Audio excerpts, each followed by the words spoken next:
Hello. Oh, I think this is the song I hate. I'm gonna turn this down. You hate that? Wow. I don't hate it. There's just like one instrument I don't care for it. Anyway. I'm over here bopping hard. Like, yeah, no, it's good. I always turn it on and love it. And then like that one instrument come on and I'll be like, no. Is it that one that go like, wow, wow, wow? Yeah, it's like that really country twang kind of thing. It's not terrible, but I'm definitely I get that. Turn it off. I noticed it, but I was like, okay, I'm gonna vibe out to it anyway. It's cool. Yeah. But, you know. It's got like a lazy summer feel to it. It kind of contrasts with the rest of it. Like that bubblegum sound and that lazy summer sound. Like lazy summer. I'm like, should I be like... Yeah, I need a country time I didn't play our classic Gully Dreams. So I'll start off with it. And then we'll just let the music kind of vibe out for a little bit. But hey, y'all. So before we start anything, I'm here with Rshaun, and we're going to be doing our interview with the vampire follow-up that we had planned, but life was life. And so I own a business, and it is con season, and it's summer, and I have like 3 kids. So sometimes it just gets real crazy. July is like the craziest crunch time point of the year. It's the midpoint of the year, but for me, it's like really crazy because it's like that last month of summer before school starts, and then it's like a bunch of cons and like travel. It's just always crazy. So we're just fitting these in wherever. Otaku Talk was like on Wednesday where we talked about Hot D. Like we just popped up on Wednesday and did that. So this was going to be originally last Saturday. So we're doing it today. And then as far as this weekend, we were going to do the Vampies. But I'm going to have to move that because I have a market tomorrow and Sunday. So that's what's up. It just get like that sometimes. So yeah, but better late than never. I'm sure there's still very strong feelings to talk about, so it's nothing lost by waiting a little bit to do it. So hello everybody. But I just want to acknowledge the fact that you have more excuses than Louis, but but see, mine are legit, and they're not based on like wanting to smash people. Okay, so I feel like this is like a good start. But it seems like you still got a little smoke for Louis. So, I mean, for all of them. I'm Team Claudia. And she got yeeted. And Yellow was in the chat cheering for her to die. So I'm still hurt. I'm still offended. I'm still carrying feelings. And watching her die and turn to Lestat, it still breaks my heart. He was the only one there. To this day. She could have just kept holding Madeline and turned to dust. Would you prefer her down look to Madeline's ashes? You prefer her look at Santiago? Ashes. No, she could have just looked down at her own girl's ashes, Madeline's ashes, and just went into the ether. We're gonna get into it. First, let's get into what I titled the stream. Yeah. Interview with the vampire ruined television for us, and I have a typo, so I have to fix it now. It ruined television for me to some degree. So I'm gonna get into it. I'm gonna talk about what I mean when I say that. Yeah. Now it is high art. I'll give you that. It's high. It's like S tier. You know, people do like those tiers, and like it's S tier up there, cramping. So it's like really hard to. I don't even know what the word is. Like, it's really hard to watch other things that aren't S tier. Like, they're good in their own right, but they're just not. So when I say Interview with the Vampire ruined TV for me, it's kind of like that. Like, there are shows that have really high budgets that now I have like a certain like high budget, high production, high script, and it's just like, no, that's not what we're here for. I get you. I can see that. Thankfully, I'm not one of those people. Like, I can watch just about anything and appreciate it for what it is. Mm-hmm. And like, I don't put anything else against Interview. I'm actually glad though that I don't put anything else against Interview with the Vampire, because it stands alone. I like having it. Alone. You know, and I dag, this is gonna sound so sus, but like, Interview with a Vampire is like my Lestat that I meet in that little dark room with his little wood piano. And, but eventually the they came out. We all hugging. They went outside though. I'm just saying, but that moment, you know what I'm saying? I get to go in a dark room and, you know, turn on my TV and it's Interview with the Vampire, and nobody else in my life really knows that I'll be sitting there watching Floaty Cheeks. But it's special. It is a special show, and I hold it in a special regard. But there's shows that I really also love that sometimes I'd be like, oh, if we could just get a little rolling, moment over here, so that this way it would catapult it to such a higher level. It's more less like it's ruined TV for me, but it just makes me want more sometimes from other shows. Like, we both were watching The Acolyte, which is a Disney show, so we know it's already certain limits to Disney what Plus. Disney do. But it's stuff like that when I watch a show that I really like, but I was like, oh, it could just be if we could really explore the darkness all the way, this would be amazing. So it's kind of just that. Yeah, I get you. What I like about Interview with the Vampire is what I like about other shows. Anything that explores human interest, like psychology, the way people's relationships develop. I love that. So I'm not at a lack for that specifically. Just the caliber, man. The caliber, and they're so bold with their choice to like actually explore. Which for some shows who aren't even doing any, like, I think I watched a little clip of Sam in an interview where somebody was like commenting on how they took such daring choices with the characters, and he was annoyed because he was like, well, they're just written that way because they're gay. And in the original one, the 90s movie, they kind of like, it was coded but not really, they like hid that. So I guess some people are like, it's so bold to tell the story the way it is. I'm just so ready for us to get past that so people could just tell the story the way they want to tell it. I'm with that. That's one thing I will tell you is really annoying is like I try not to get into like communities and like fan groups because I can't take the anti-woke or I'm so tired of hearing woke and DEI. And I promise you, it's going to make me rage out at some point.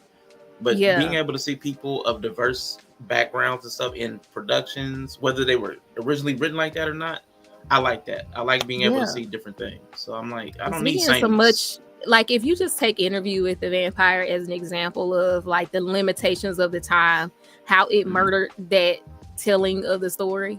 Just look at the 90s Interview with a Vampire and like how little they could actually explore because of they just couldn't put two gay men as lead. Like, man, it was like they couldn't even really explore that, and so it limited it so bad that we got an iota of what the story actually is. So it's like, if we got to go through this time of just like put stuff in people's faces so they can get over it, so that now we can just tell the story that people want to hear, that's what we're gonna have to do, because at this point it's like, it's really a disservice.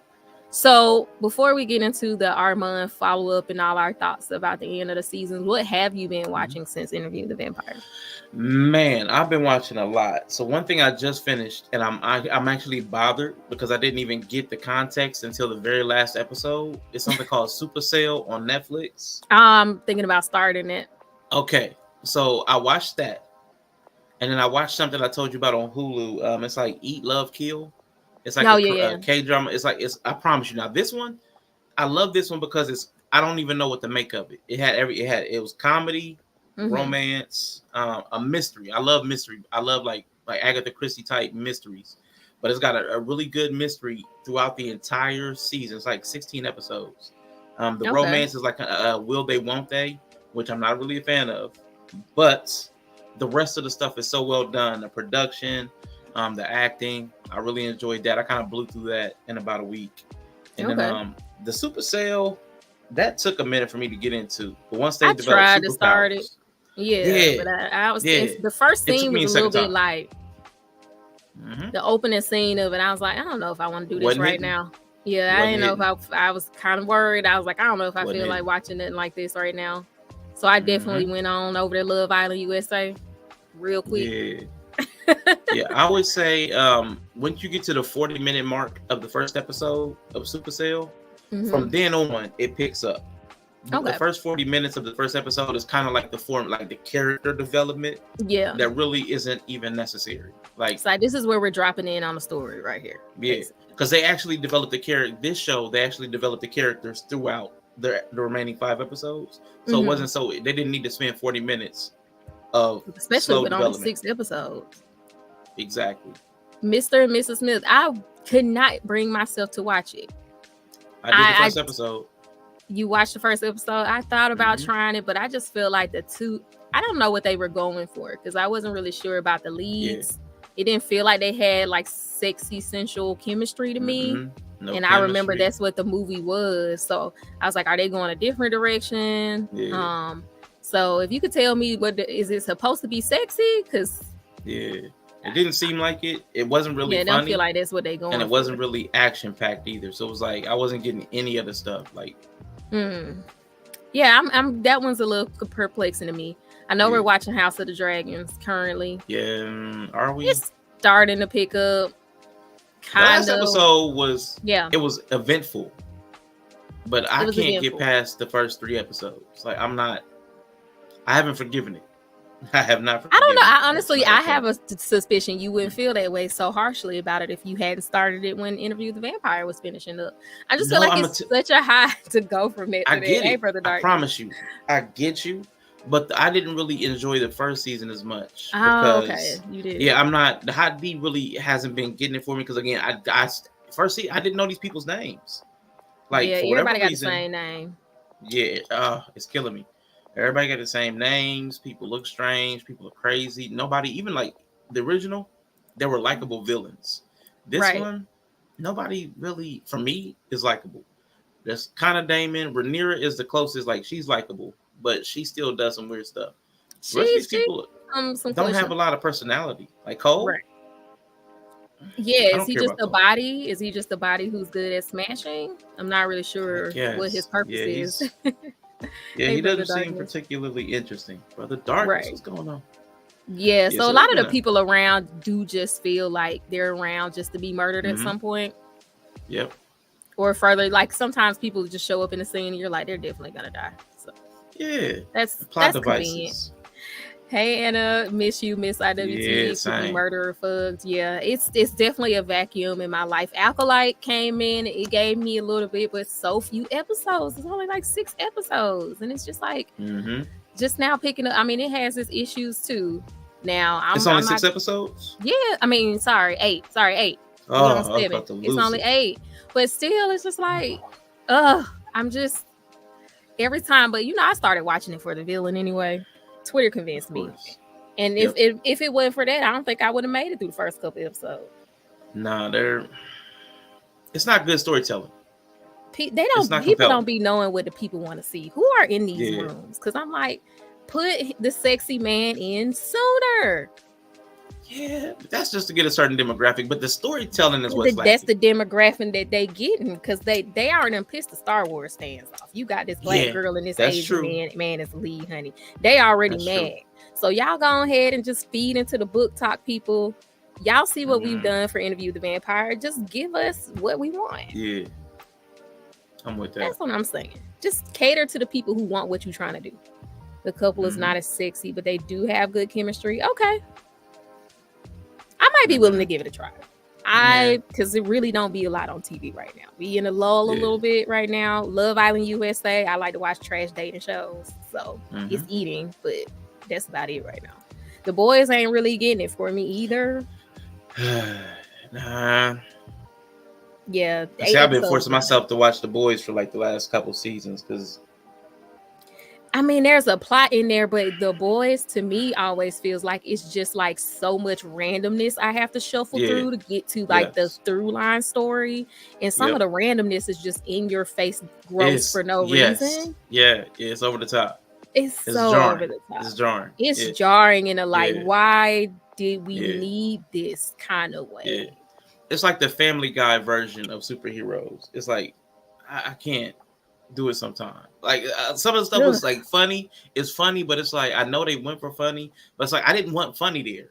I actually wanted story, and it gets to me. More story is fine. Yeah, more story is fine. I'm like it's just getting worse as I go through the season because they have characters that I like and care about, but then they dive into like some of the stuff is crazy. I don't know if you saw people doing weird stuff. I've seen the firecracker team. First of all, TikTok is ruining my life because even if I don't watch the show, I'm getting the worst scenes. So did you see the Human Centipede dude? Yeah, that's when I was like, you know what? I'm gonna take a break. I'm taking a break. Taking a break. That's nope. That's not the shock I want to be when I watch a show. Yeah, that was crazy. I was like, Why is that on my TV? Yeah, I'm not watching it. So and then I tried to watch it, and then it was a whole naked gunfight with him. Also didn't need that. So I was just like, you know what? SDCC just confirmed. When is SDCC for this year? Or they already did it for? No, I think it's at the end of this month, right? Anyway, we'll be on the lookout for it. I definitely want to go to one year, whichever one they're going to be at. Hacks is a really good show, but you can't stand Ava. I haven't heard of it. See, Brother Doctor said they doing too much this year. Yeah, like talking about the boys, like they didn't need to do all that. It was so good. Episode 5 and 6 was rough. Yeah, I kind of thought maybe I would talk about it, but I just can't do it. Yeah. See, everybody's saying the same thing. They just can't. It's just it just feels gross. Yeah. Some of the stuff though is like they put dynamics in there that are interesting.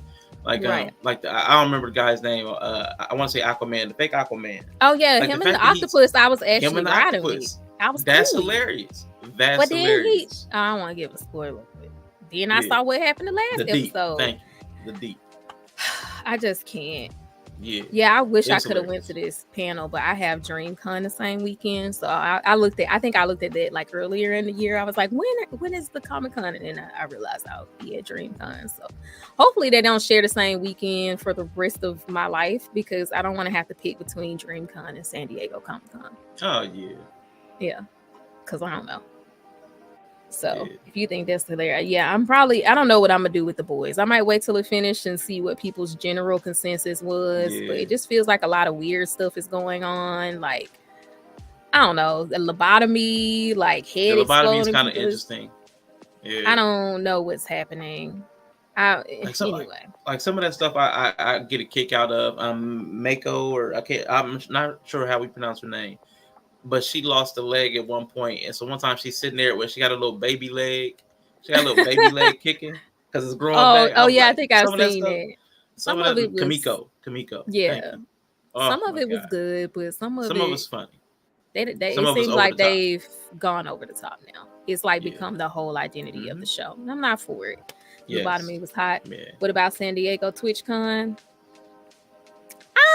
Cali is really far from me, so I think Interview with the Vampire and maybe Anime Expo. But I can't do the crowd, so I don't think there's any con besides Comic-Con that would encourage me to fly over to Cali to go to it. I do usually fly to Cali at the beginning of August, though, so I mean, it's not completely out of the question if I'm already over there. But we'll see. People get mad it's too political. The politics is kind of wild. Yeah. It's very because it was kind of political from the beginning. It was kind of intertwined in there. Yeah, it was kind of building up to that whole thing. So I mean, that's not really shocking. But anyway, so that's kind of just what we've been watching. Yeah. Out of all of those, I love Star Wars, though. I'm a big Star Wars girly, so it doesn't take much. I usually enjoy all of the Star Wars side series, all of those. Yeah. So I enjoyed the Acolyte. That's now I'm gonna tell you, what's it, Jodie Turner-Smith? Yeah, as the mom, she was giving witches. She was giving face. Yeah, she was giving face. Always. I like it. She gonna command the screen when she's on. Yeah, so. she definitely. I'm not one of those Star Wars fans. I've enjoyed almost everything for the most part that they've put out. Like, I have criticism of them, but I just love Star Wars. So I hate the theme park. That's about it. Theme park pissed me off, but other than that. I'm enjoying it. I love it. So give me some smut. We need some more. We need to see that dark side a little bit more. I'm so excited to explore how the Jedi aren't really like the good guys. I'm just so ready for that to be explored more. So I'm enjoying all this. I've tried to. It's hard to find the news reader. Do they have it somewhere now where you can easily access it? Because I know back when I was looking for it, you needed like a VPN to find it because it was just like not in the United States. So if there's somewhere that I can find it now, please let me know because I do want to watch it. Yeah, Drop the Deets, Sam Reed's show, where he's like a news anchor or something. I just caught him in a movie called 222. I added it to my watch list because I was browsing or something and saw him. I was like, wow, he's almost got the same accent. The 222. He's in my little algorithm. Let me go check that out. So we haven't really had a chance to talk about the end of Interview with the Vampire. And how you felt. I mean, Trauma. me and Twan obviously have. So, yeah. But in the US, you don't know. But how did you ultimately feel about that? The ending, the finale, anything? Okay, so going through it in my head, the finale, I felt like the tone shifts. There were very dramatic tone shifts, but I accepted it as like a wrap up. So like there was that whole like West Side Story kind of music segment, that noir with Louis, which was chasing great. down the vampires. That was great. Yeah. That was really good. I liked, man, my favorite part though of being back in Dubai was when they were arguing. Then all of a sudden it went quiet when there was that thud.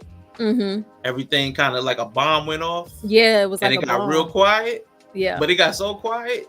And then Daniel, he like, Rashid. That's how I was just like, yeah. Man, it was like a bomb went off, and it was like he responded like a bomb had gone off, and he's just looking for a survivor. Like, did you make it? I think that was actually Jacob calling him. Call him Rashid? You think that was Jacob? Okay, I thought that was Daniel. Because Daniel was like, Rashid. He left already. I think he was calling him like, come clean this shit up. I don't really know what he wanted. I think he was calling him like, help Daniel. Yeah, but yes, it was like a bomb went off. I kind of wanted to see, maybe I wanted a little bit more violence, but it was cool. I kind of wanted to see Armand fly through the wall. I feel like for everything Armand did, them walls look fortified though. No, I liked it. I liked it because you go in there and then you just see him like crumpled up on the floor, like the little dirty gremlin he is. Don't. Like, first of all, okay, yes. Here we go. Yeah. I guess we doing what? Because you asked me. You asked me my about thoughts. The finale without you asked me my thoughts. Taking shots at Armand. I'm not taking shots. I'm explaining my feelings about the last episode. Am I not allowed to have an opinion about the show? You are. Go ahead, carry on. Thank you. It was good to see that relationship come to an abrupt end because, as you know, I'm not a fan of that relationship, and I don't even understand how you still support him. Fan of it. He lied for 70 years, Brie, and you're like, okay. I didn't say okay. I never said you just accepted it. I could clarify my take on art. No, your stance was my criteria for a villain is different. I don't care about the morality of the things that they do, but the quality of their villainy. I'm like, whatever. It's peak. Oh God. You so triggered by it. That's exactly what I mean. God. Armand has never done anything wrong all 500 plus years of his life. Thank you, Aquarius of color. I appreciate it because he heard Lestat. Yeah, I love that. I love that detail that Lestat called him a gremlin first, and the name's kind of stuck. I just love that little detail. Yeah. Okay, but this is less about why I still like Armand. This is about what else you liked about the finale. I did enjoy him returning back home. I thought that was a nice little touch. And I thought it was interesting that Lestat had took up residence there. Like he stayed. Barely. He worked, So I thought that was interesting. There was a whole bunch of little touches. And the ending. Oh my God. The ending where he called out to all the rest of the vampires that was talking stuff. Oh man, I love it. Yeah. That was That's Louis. That felt like embodied Louis finally, like with his yellow little Mr. Rogers sweater on. It was so cute. And then he was it was like Mr. Rogers, but like with Black Air Force energy. Like how he always sits there and ends the show. He like, oh, we're friends. And he talked to the viewer. It was like Louis was like Black Air Force, Mr. Rogers. And I just loved it. That was good. It was sad when he went back to New Orleans though, to me. Just a little bit, because like the last time we saw New Orleans, it was so like lively and like back when they were there. And I mean, that was the point. It was almost like a haunted, the ghost of what like Lestat's kind of chasing the ghost of what it was. But it really was sad to see the state of not only New Orleans, but Lestat, which was cool because he did say like, I am she and she is me. And they was both a hot ass mess and raggedy. So it was a little bittersweet seeing him go home, but it was not the same as. And I think for me, it kind of made me feel like the tragedy of being a vampire a little bit. Yeah. Like, could you imagine not being able to go home again? Yeah, or you like go home and it's just like not how it was. Yeah. Like you got to be there doing peak. Like you got to be there doing peak New Orleans almost. And then now you see what it's become and it just be like really depressing, I think, as a vampire. Alexa, stop. That was so the melancholy. Yeah, I'm pretty sure that was on purpose because they don't miss, but it was a little bit sad seeing it, and it's not as lively and beautiful. All the little pieces, they made all the little pieces fit, which was kind of cool. Daniel getting turned, and that was my only thing about this was they shoehorned so much finality in this one episode that definitely could have been spread out over a couple, so it felt a little rushed to me. But I didn't mind it because everything was wrapped up. There's nothing worse than a wrap up episode and it still leaves threads loose. So or a slow wrap up episode where it's not like the kind of the big story finishes and then the rest just feel like it just drags on. You could tell. I think so too. Like. I think because they hadn't got their renewal. I think the deal maybe just came in after maybe Netflix was interested. I feel like that maybe pushed it over the line a little bit where they're like, okay, y'all are good. Yeah. But I definitely can tell they wanted to at least leave us if we never got another season. Like, very satisfied. And I enjoyed it. There's nothing worse than having to wait a full year for another 6 to 8 episodes of a show that left you with a cliffhanger. Yeah. There's nothing worse than that.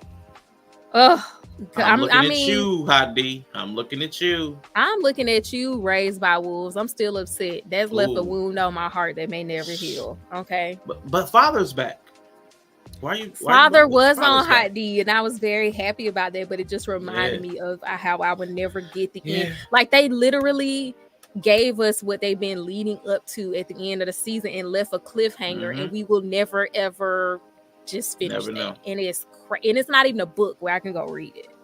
It wasn't? No. Oh, that sucks. Yeah. That sucks. The Netflix girlies ain't ready for IWTV. They ain't ready. What do you think? Let's talk about what do you think the Netflix audience, how do you think? I think the Netflix audience is going to eat it up. Yeah, they definitely will. I mean, because Netflix has a very diverse and broad range of content. And IWTV is well produced, it's well made.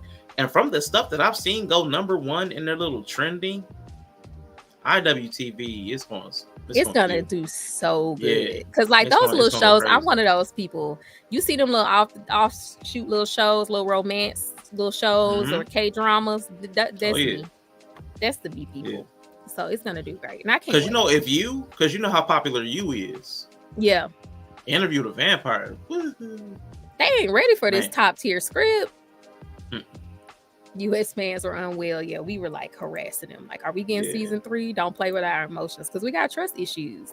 So yeah, I think we will see Daniel turning because they're really big about the perspectives in this show. So it makes sense that we would not have seen Daniel's turning because this is mostly a Louis perspective or Lestat. Well, not really even him yet, but like mostly Louis perspective. So if Louis didn't see it, we don't see it. So I kind of like, I feel like when we get that side of the story,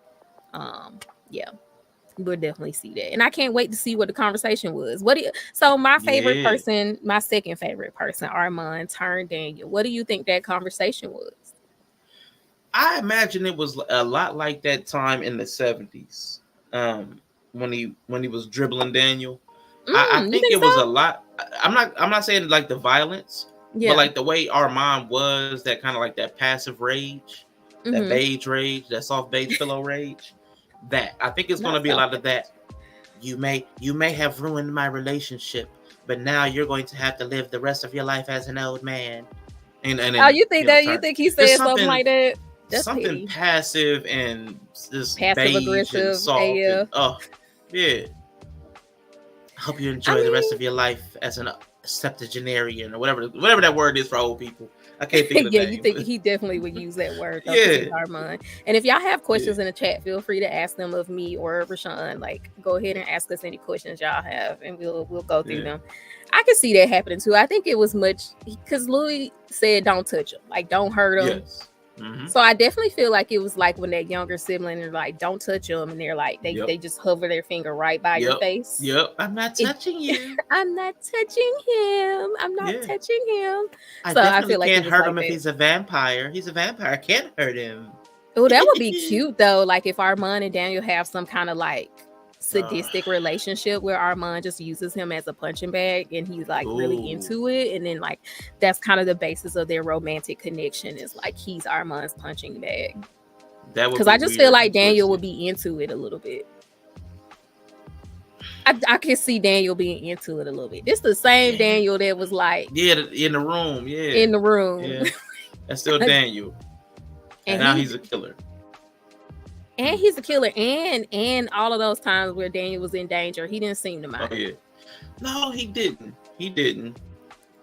That'd be hot. It would be different. It would be different because he's been pursuing and starting danger anyway. He wanted to be turned. What is happening? Like I could see him leaning in. I really don't want.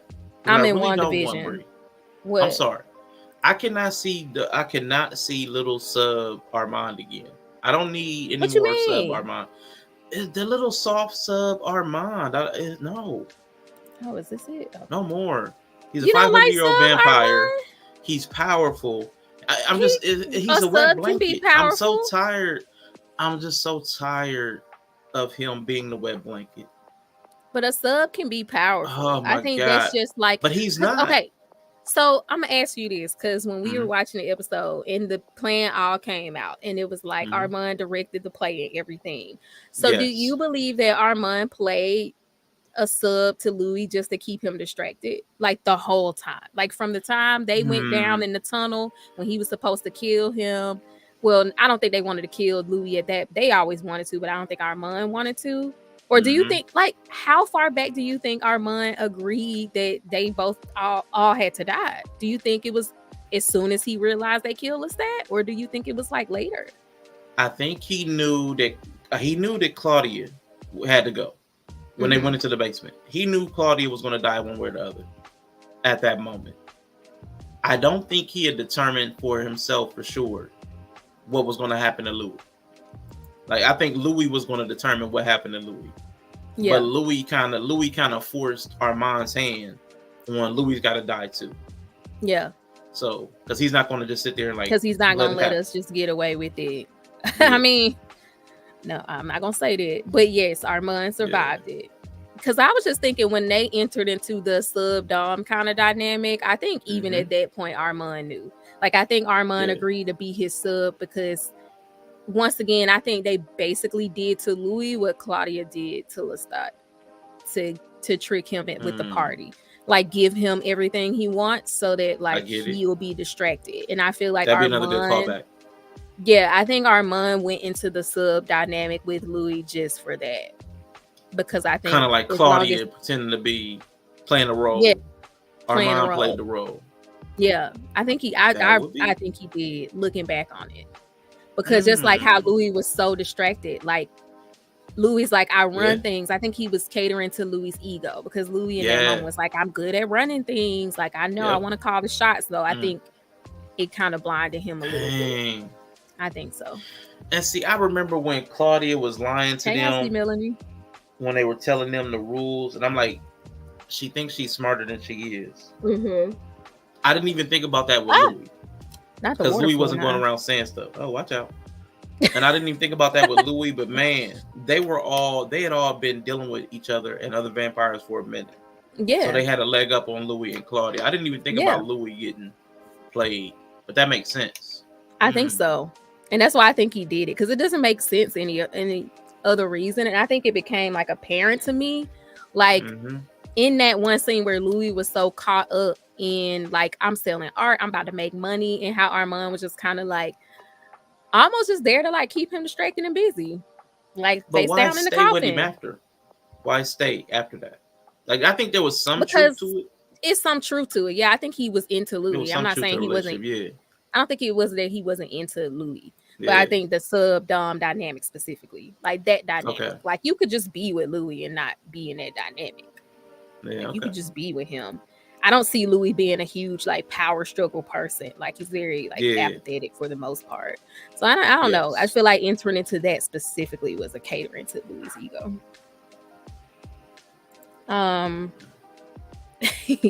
He wants people to pick him and nobody does. Louis stayed with him for 77 years out of spite to Lestat. That is crazy too. He is a pick me. Oh God.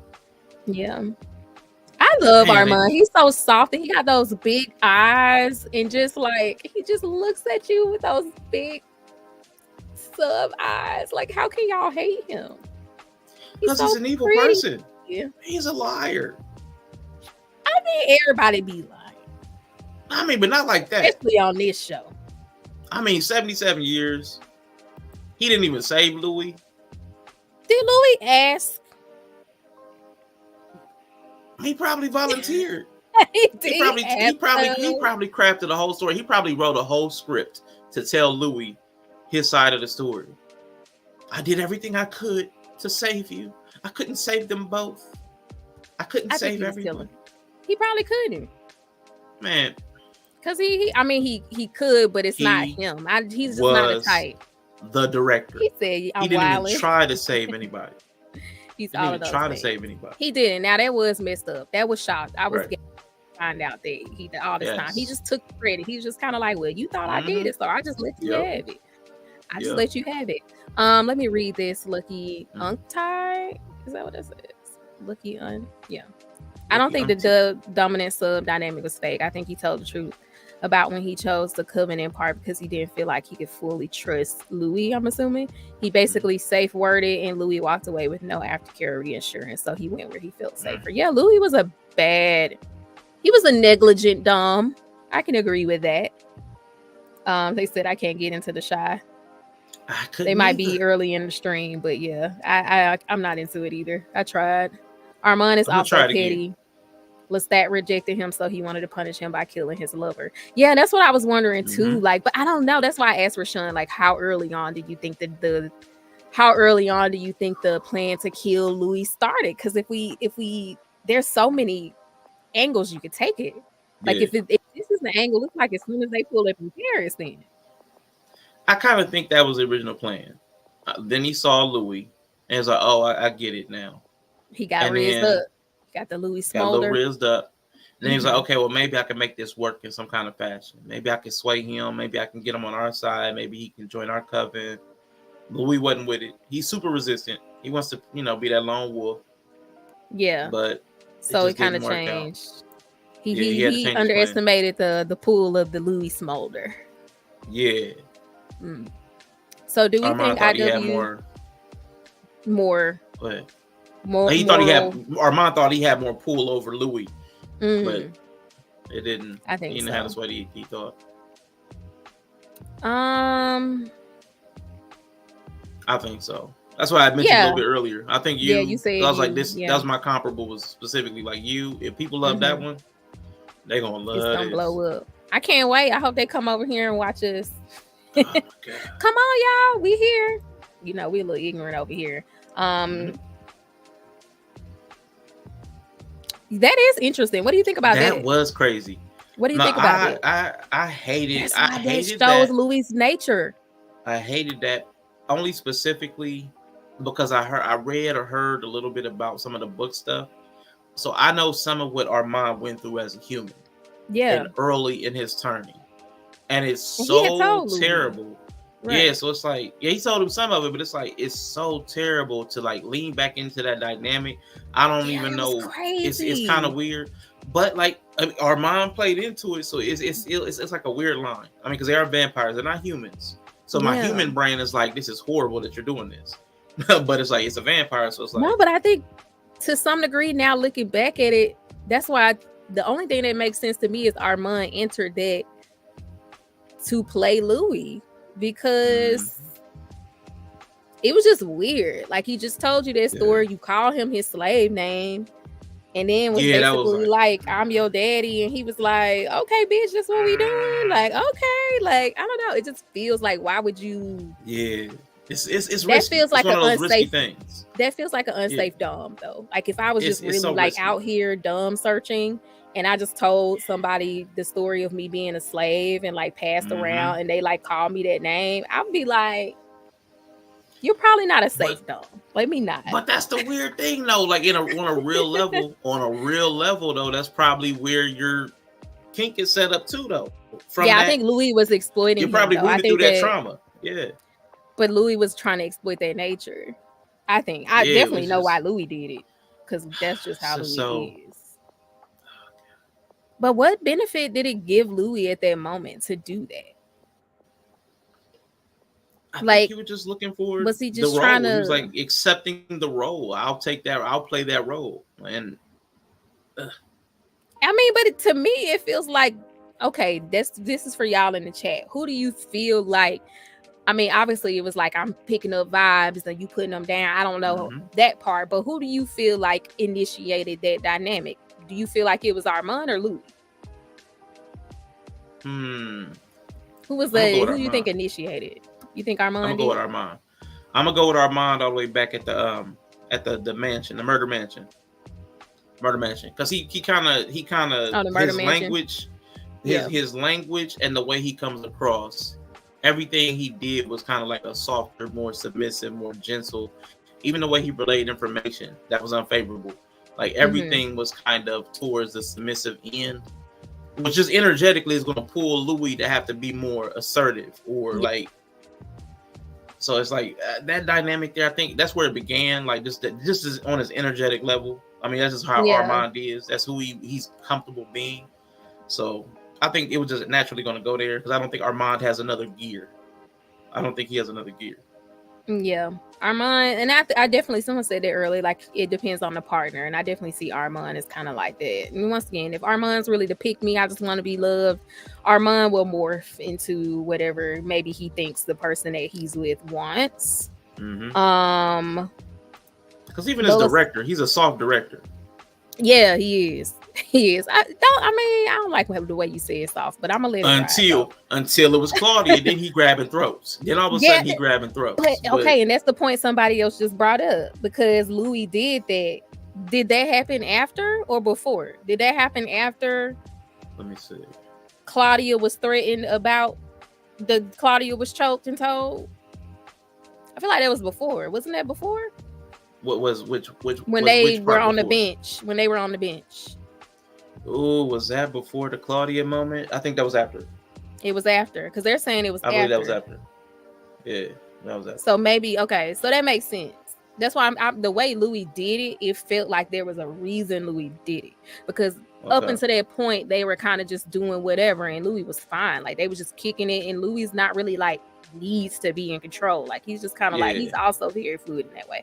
So the way he did it, it felt like he made a choice. Like, I got it. I'm about to do this right now. And the choice in how he did it made it feel more like this. But yeah, I forgot that was before. So thank you for that, because that makes more sense. If he was doing it to protect Claudia or thought in some way, or he thought he was, then that makes sense. Okay, that makes sense. Okay. Anyway, so poor Claudia. Back to what? So let's see. So I asked what you thought about what did you think about Santiago's like death? The whole let's do the heist part. I love Santiago. Okay, now this is terrible. This is where I become a hypocrite. This is where I become a hypocrite. Oh, okay, yeah. Because I can't stand the gremlin. I can't stand him. But no matter what I saw Santiago do, I can't not like Santiago. And I didn't want him to die. And I know that makes me a hypocrite, because I'm like, I didn't want him to die. It does make you a hypocrite. I love Santiago, but I'm the person who loves everybody indiscriminately. He killed Claudia, and I still didn't want him to die. I'm like, I'm surprised because you're so we need more Claudia. Santiago. I'm team Claudia, but he needs to be in something. Like, he needs to be somewhere doing something that we can see. Because he was a show. He was a show unto himself. I love Santiago. Like, he was doing such a scene still. And then just like seeing Ben Daniels behind the scenes is like so sweet and just like really like this cute. Like I love Santiago. Every moment. I didn't do the behind the scenes stuff. Oh, you didn't watch it with us? Behind the scenes? I don't. Well, we would watch it after the episode. Oh, the little after show. I might have. Yeah, I probably saw a clip. Yeah, I probably didn't see a lot of it. Like, I didn't probably pay a lot of attention to it. Yeah. But yeah. I love it. His death was. Twan thought it was a little I thought it was good. I love that little back and forth. I love them, like, telepathically speaking to each other. The cat and mouse, the banter, I love that whole thing. So him kind of just the way he died to me, it was like, a cherry on top. I think the real meat was all the back and forth between and like killing his lovers and stuff like that. Man, oh, it was so good. You know what we do with her ashes? You know what I did with her ashes? Oh, I have that on TikTok. So like, I posted that on TikTok. Our reaction to that scene. That's like one of the most played ones. Crazy. I didn't even realize I audibly screamed when I was watching. Man, that was a moment. Yeah, that was a moment. So, I promise you, the writers, the actors, that's like they did their thing. Like to even come up with that as a even if he never did it, just to verbally use that as vindictiveness, like that was so that was verbally as jarring as the stuff the boys does, like visually. That's what I'm was saying. It was so verbally offensive that you wanted, like, oh, now he's gotta die. But it's like, it's Santiago. You can't kill Santiago. Crazy. Like, man. But one of the discourses we had on TikTok was about the callback to Nat Turner in like the ashes thing, because you know they like put his ashes in their food, they used it as seasoning, they like did all kind of crazy stuff with Nat Turner's ashes after they killed him. And with a lot of the parallels to how the trial went, a lot like a lynching, with Santiago being kind of the ringleader about it, they were like, yeah, they definitely did their research, and it was like a very vindictive thing and not actually unheard of. So shout out to the writers, because they do their background work, and that was crazy. Let me see. Claudia was naive though. He didn't give her enough. But she lied to him a lot though too, and that's like basically what he told her not to do. Like, you know. I mean, Armand told Louis not to lie to him, and what Louis do? And all they do is lie. That's why I was like, y'all not gonna keep coming after my Pookie baby Armand, because he told Louis from the jump, I don't react well to being lied to. He said that when they was at the mansion party. Yeah. He was like, look, I don't know what we got going on. It's cute. I'm feeling the vibes. All I'm gonna say is, Louis, if you lie to me, everything else after that, I don't really respond well to it. So y'all ain't gonna keep on coming after Armand, because he told Louis don't do it. And I think Louis lied to him immediately. Like literally the next thing that came out of his mouth was a lie. Of course. I mean, because they came there on a lie. So I mean, they had to lie from the jump. Everything they said had to be a lie. Y'all could have just left Paris. Yeah. I mean, they could have, but they were, like somebody said in the chat, she was desperate. And Louis following her around like a man. Okay, listen, I ain't gonna get started on Weak Lou. Because when this season started, came around, he had an arc. That was an arc. Oh, that was a St. Louis arc. Like it was that big. It was. Because I promise you, he started off so weak, and he's following Claudia around. I'm like, you the dag one, you the older one. Like, come on, man, you the barely. You don't act like, because it's kind of okay. Because like when we start talking about knowing stuff like street smarts. Like he has human street smarts, but Louis' life as a vampire was soft. He was living a soft life up under Lestat. He was kept. He was in New Orleans by himself. He had never met no vampires. Wasn't looking for none. So he, so you already see it in the chat. He had a kept life as a vampire. So he wasn't really. They both was the same to me. Shoot, Claudia probably had more experience because she had left. And she had went and learned stuff. And I mean, that might be true. So I don't know. Louis was soft. Soft life. The trial was so racially coded. So I wonder why they shied away from naming it a lynching and saying it was, especially since the first season was more vocal about it. Because I think I kind of agree with them not calling it a lynching, just because one is Paris. And like they talked about that in the beginning of the season about how Louis was saying like we're not black here, like I get to be myself. I get to be myself. It's not the same. So I think calling it a lynching in Paris would have been a little bit off basis, but I think they did a good job with still like bringing in that they not like us energy. Basically, is how you ended up here. Yep, man, and this dude right here. Somebody ban him. There's any moderators in the chat? Do not ban him. Because he said it was Claudia's fault. Time him It out. was their fault. Right. And he keep blaming. He has a point. When I talked to y'all about it, because we were having a back and forth about it, Claudia and her when she came back and caused the fight between Lou and Lestat, like that was kind of like the jumping off point for a lot of this. Yeah. So like where I want to accept what Yella's saying, but like she wouldn't even have been a vampire if it wasn't for Lou and Lestat. So point of origin is Lou. So we go all the way back to who brought Claudia into existence. Mm-hmm. Yep. Anything she did was because of them. She was gonna die. She had been burnt up. Because we hadn't talked about that. That was in the episode before. How did you feel when you saw the real scene about how it went down with Claudia? Because I haven't got to talk to you about that. I know me and Twan talked about it. How did you feel when you saw that? That was interesting, but that also made me realize I couldn't trust anything. Like everything that I've seen for 2 episodes was being narrated to me, and I couldn't trust any of it as reliable or completely true. So I just had to enjoy it as like I'm being told a story. You know, let the tale seduce you. I just had to listen to the story and either allow it to seduce me or be like, this don't sound right. So at that point, I was like, okay, everything's suspect. Everything's open to interpretation and perspective, and I'm only really getting one and a gremlin, one and a possible. The gremlin's telling one of them. Yeah, he's influencing everything that Louis saying. I was like, and I knew it the whole time. I kept telling you, like, I don't even trust what Lou is saying because he's with Armand. Because he don't really know. He's like letting Armand fill in some of the gaps. And then sure enough, he been lied to the whole time about who did what and why. I can't stand Armand. I hope, yes, he deserved to die, and I hope he burn in hell. Absolutely. But Louis said that is more accurate to how it happened. It's like the way he was dragging Claudia and stuff. It was crazy. Yeah. Like, that was wild to see. Because the way it was told in first season from like Claudia's point of view was way different than it was when we saw it from Louis' point of view. Totally different. Or Lestat's point of view. Because it was all like, oh, the angel, look, what's going on? Like we saw it from her point of view, which was much different than it was gruesome watching it from. Yeah. Woo, that was crazy. I'm trying to restrain myself. Lestat, man, I'm like, Lestat got a lot of restraint. Yeah, he could have been put them hands on Lou a long time ago. Because Lou out of control. Lou is out of control. Okay, I was just like, you know how somebody will push you to the edge and you be like, okay, this is what we doing. You want a villain? Be a villain. Yep. Louis was like leaning all the way in. Like that's really crazy. Yeah.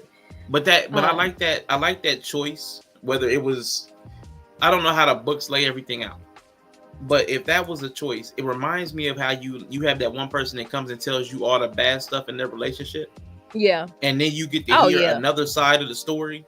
And you're like, you ain't tell? You mean you was in that scrapping too? Exactly. You was in here acting a fool. No wonder they did. I would have acted that way too. Like, why? Don't come to me telling me no more about Lestat. Because you was over there acting a fool and all the stuff he trying to do for you. That was, Armand and Louis was on some two bitches who don't like somebody get together and be talking shit about them. And that's basically the whole basis of their friendship. Is how much they hate that other person.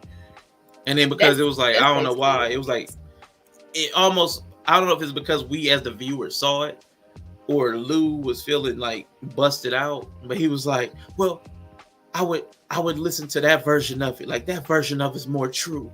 And I was like, all right, I get. I mean, that is kind of how it happened. I mean, back then I said it's not how it's happened. I mean, 77 years later, it's sounding kind of right. Man, the fight scene in season 5 was episode 5 was amazing. Like crazy. Jacob Anderson was acting. I love Crazy Lou.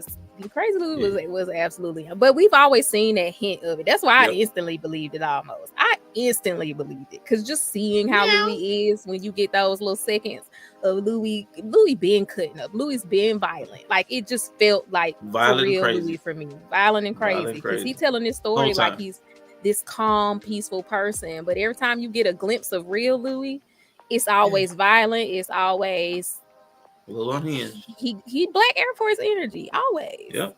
Yep. Always. So I believed it instantly. Yep.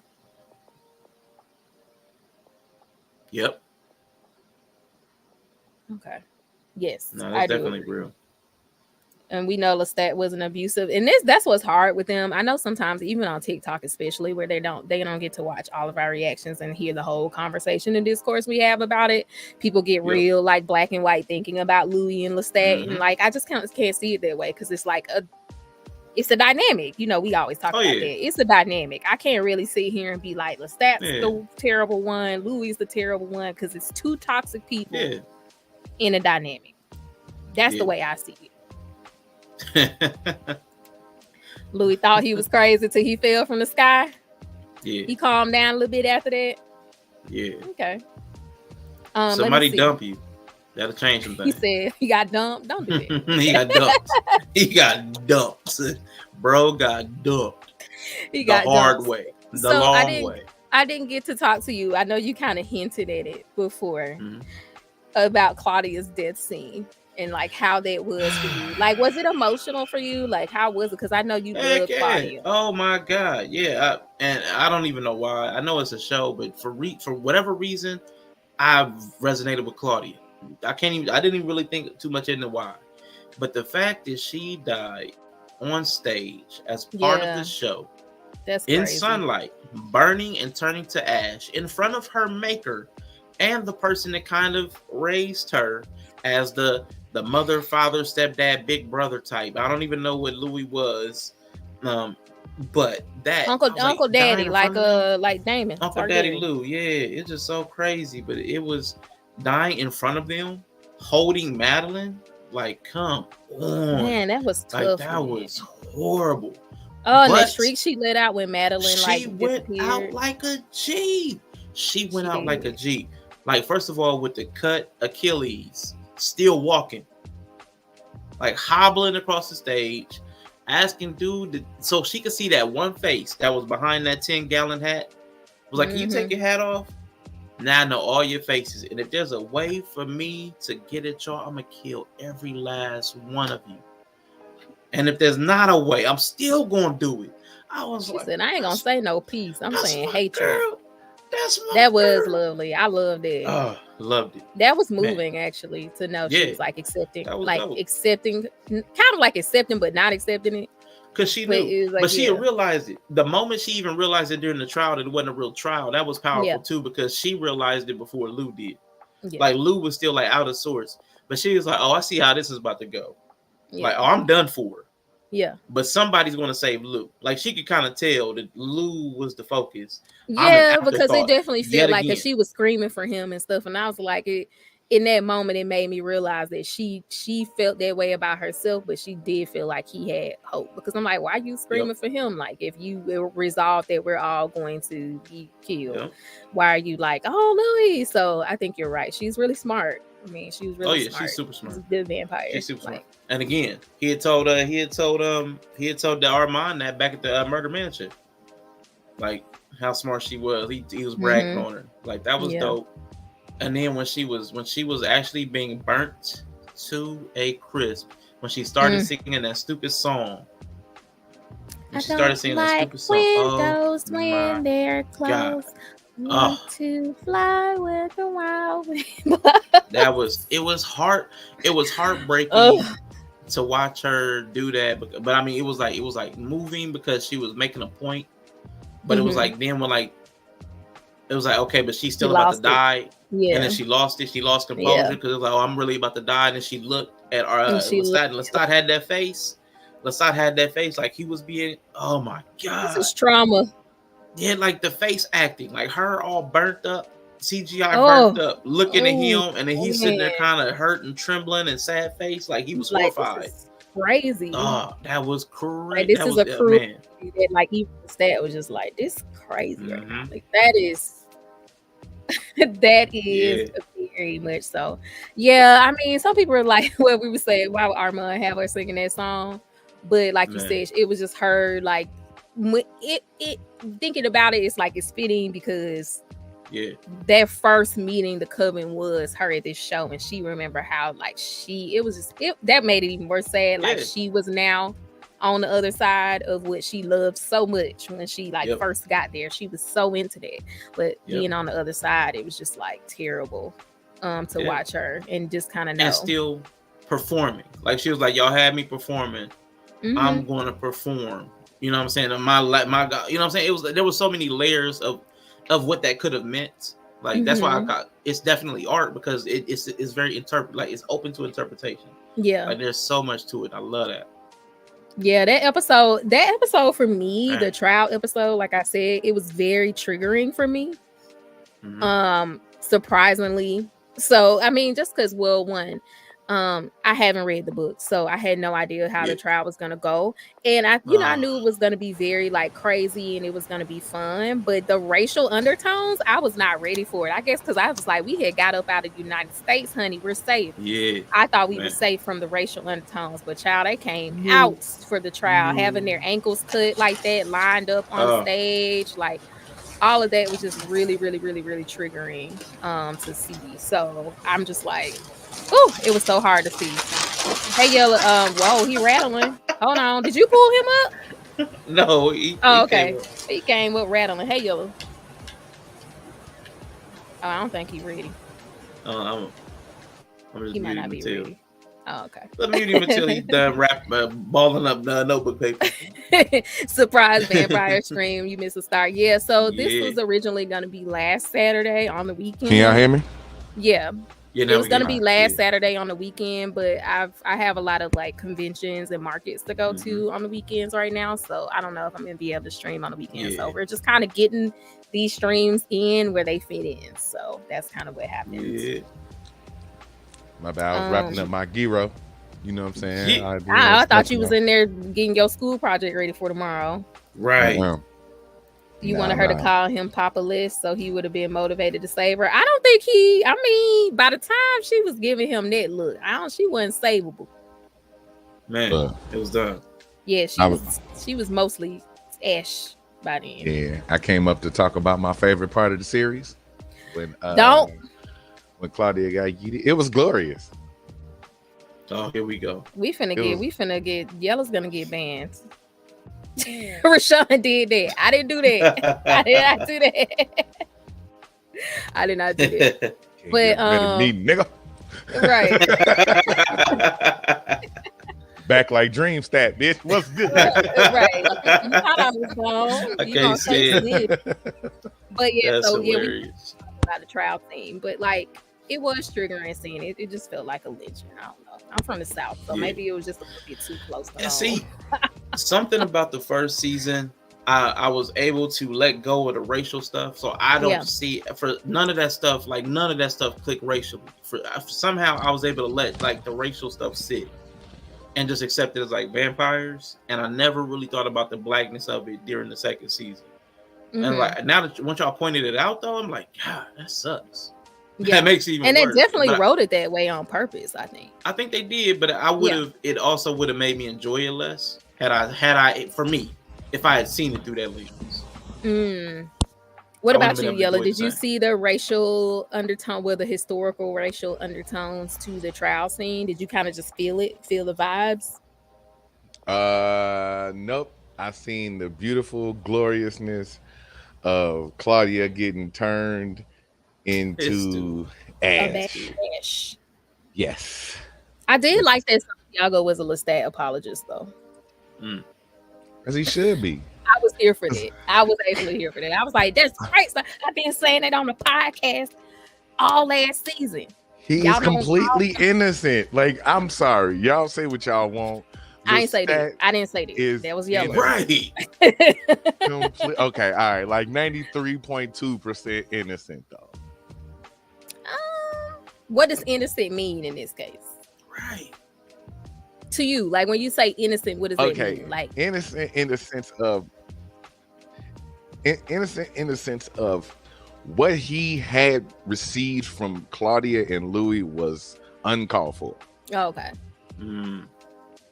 He truly did not deserve that treatment. I don't think Armand wouldn't have. They would have been able to live happily ever after if it was not for Claudia. I don't know about happily ever after because Louis was miserable. They were struggling before. Because Louis was just miserable as a vampire, which he said at the end, like when they reconciled, he was like, I like hated myself. Like he was just struggling with himself, and like a lot of his taking that out on Lestat was just like his feelings about himself before being a vampire, and then especially after. So I don't know. I don't think if Claudia would have came along, I don't think they would have been happy either, because Louis literally does not know how to be happy. Well, he does now. They was happy though, like genuinely. No, like remember they was like at odds right around the time they had stopped talking. Yeah, they were like kind of at odds. Stopped smashing before Claudia. Before Claudia, right? Yeah, Claudia was the baby to save the marriage. Right. She was the baby. And it was fine.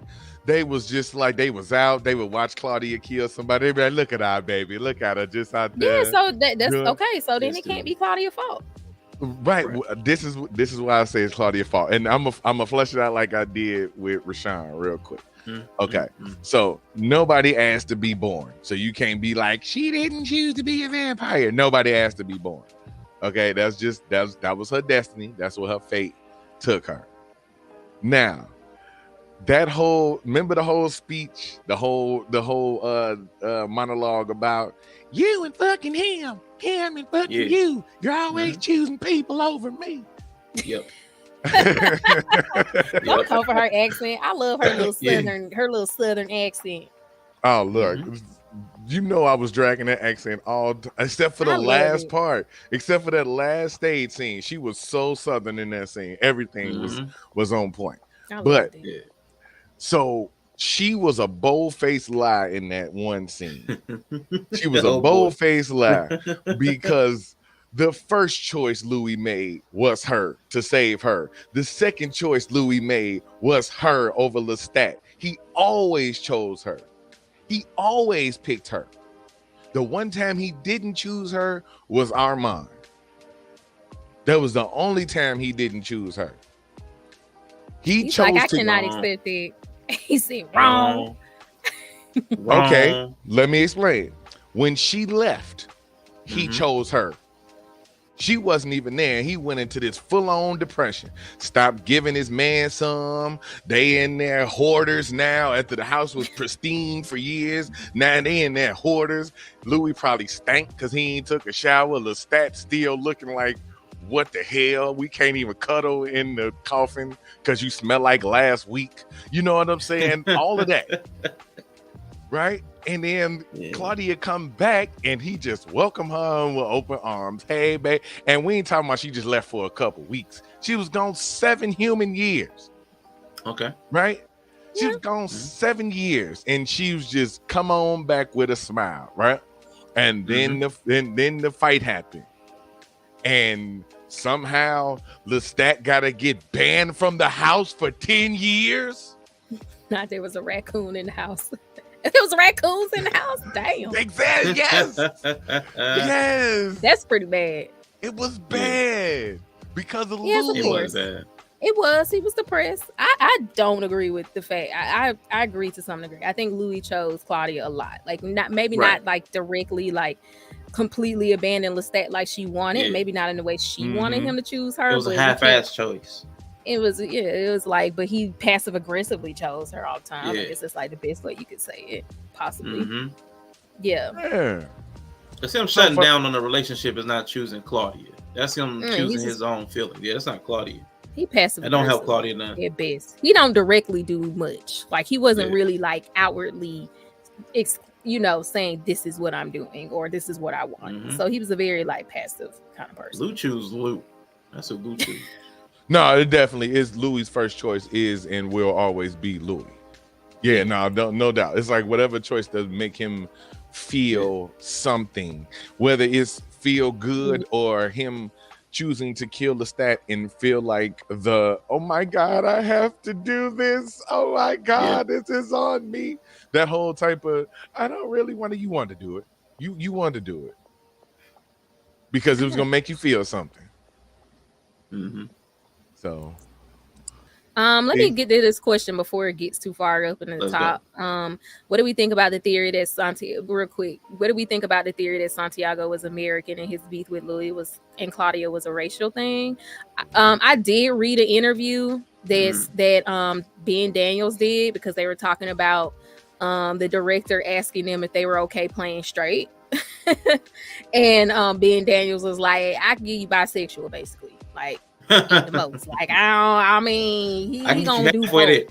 I can get you halfway there. I can have some female lovers, but they kind of sounded like they were hinting at the fact that like Santiago hated that he was attracted to Louis. Like he hated that he found Louis attractive. So a lot of his hatred towards Louis was like that hatred because he actually found him attractive or he found him interesting. So that's what I it seems like that's maybe that angle more so. Less about his race, but the fact that he found him attractive. Some self-hate type deal. And Louis was able, Francis, and Louis was able to just kind of do his own thing where the coven was also like, so he had a lot of hatred towards Louis because one, it was like he was able to do whatever. His maker got killed for less, you know, and then also being attracted to him.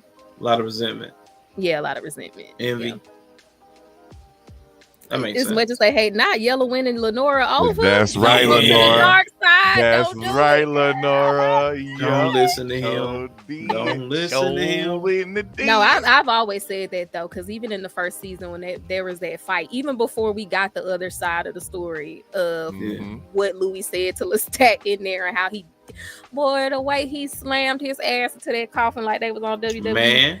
I was like, before I even saw that, I kind of just knew Louis was like, you know, poking. So I kind of agree with Yella there in season 1. Like Claudia definitely was not innocent as far as like, but it was kind of like not understanding relationship dynamics either because she was turned at 14. So to some degree, I'm like, she don't understand this. She don't understand what she doing by saying come and run away with me, Daddy Lou. She don't know what she talking about.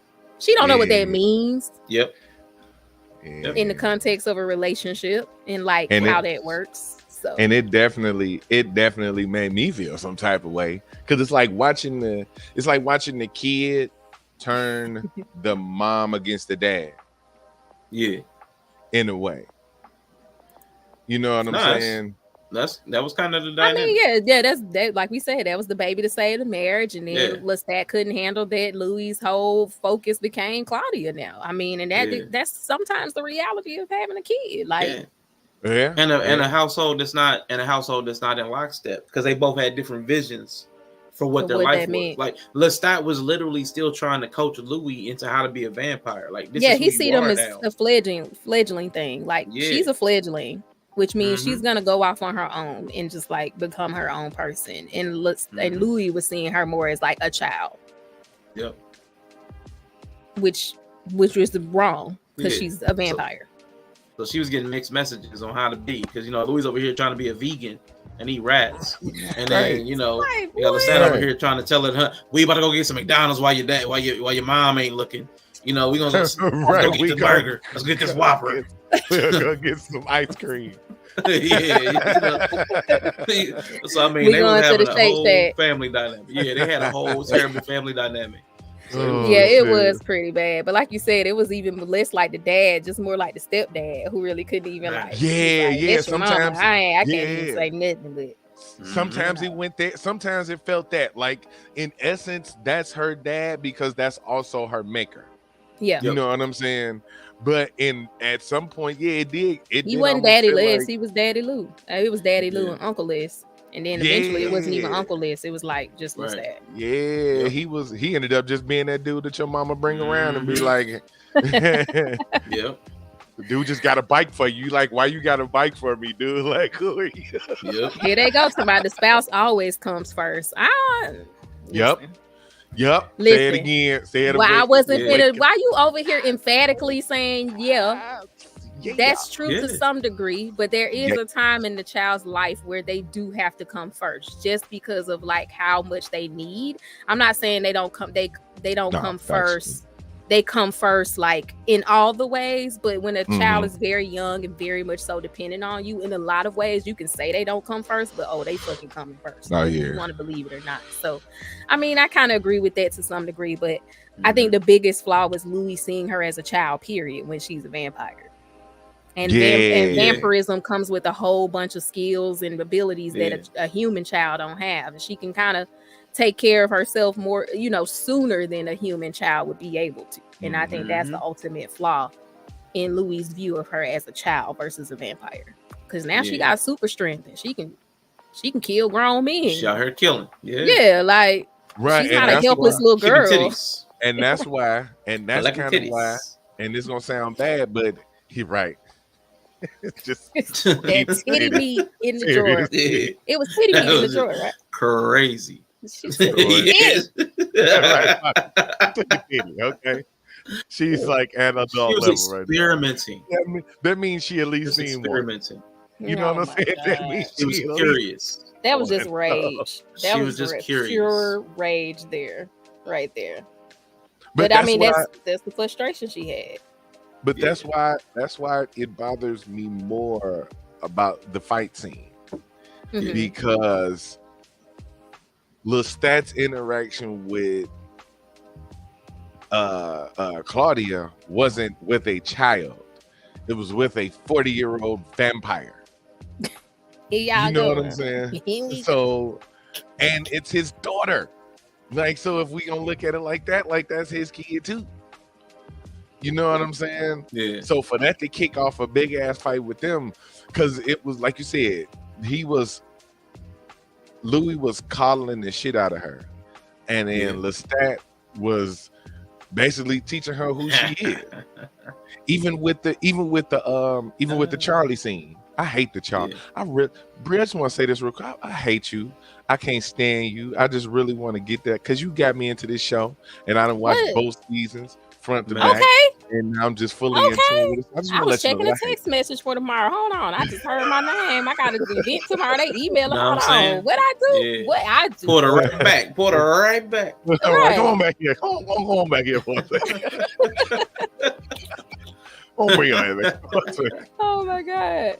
No, just because the fact that I can remember that scene about Charlie and him Lestat making Claudia burn the body, and I'm like, you damn right. You damn right. Consequences. Because that's right. That's the lesson that need to be learned right there. Like, you're a vampire, bro. Like, do you not know what you are? You're a vampire. You don't. Because Louis was over here treating her, dressing up in doll clothes. Louis was too permissive with Claudia, but that goes back to Lestat as the maker of both. He was too permissive with Lou. He was. Like he had to be more hands-on and let them know, like, we have to do certain things for survival. There's certain things we just can't allow.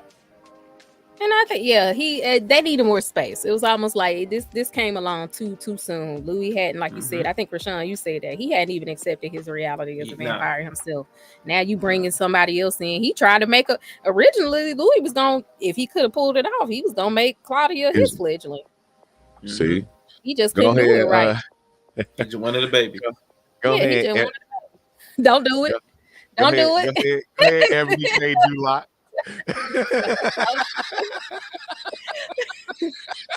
Okay. I mean, but Louis K. Williams.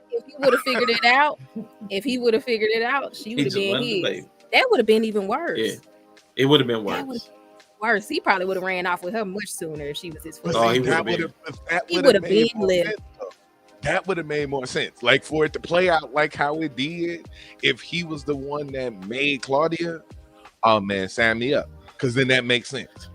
Wait, I get you. Was he in the car when he was mad at Lestat?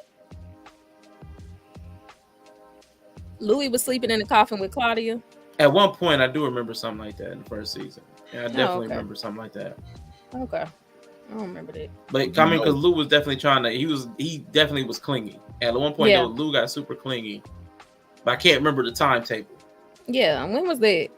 But I mean, it definitely, I love that little spell because it definitely was playing out like the new baby in the house, the baby in the bed, just blocking and all that stuff. Yeah. So, I mean, I just love that whole dynamic because it's they were trying to play out bad. That's real. Yeah, that's big. They were playing out bad. They were playing out.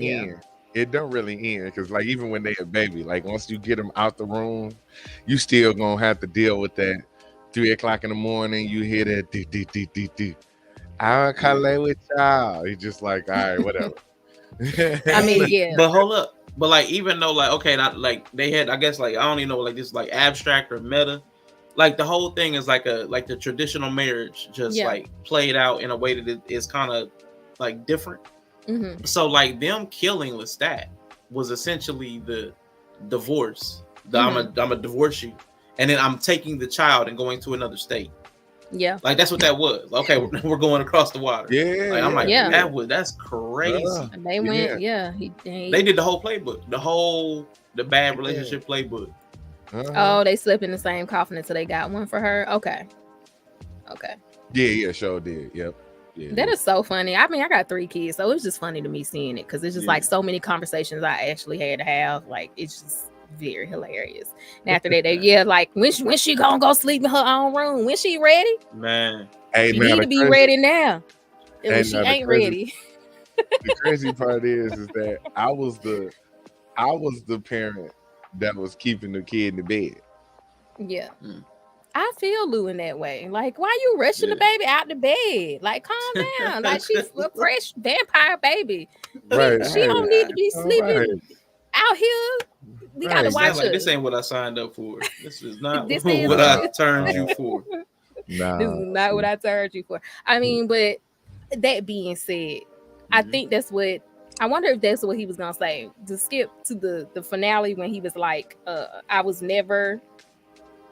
And then like Louis stopped him from talking, like he was gonna be like, I was wondering if he was gonna say I was never a father to her or something like that.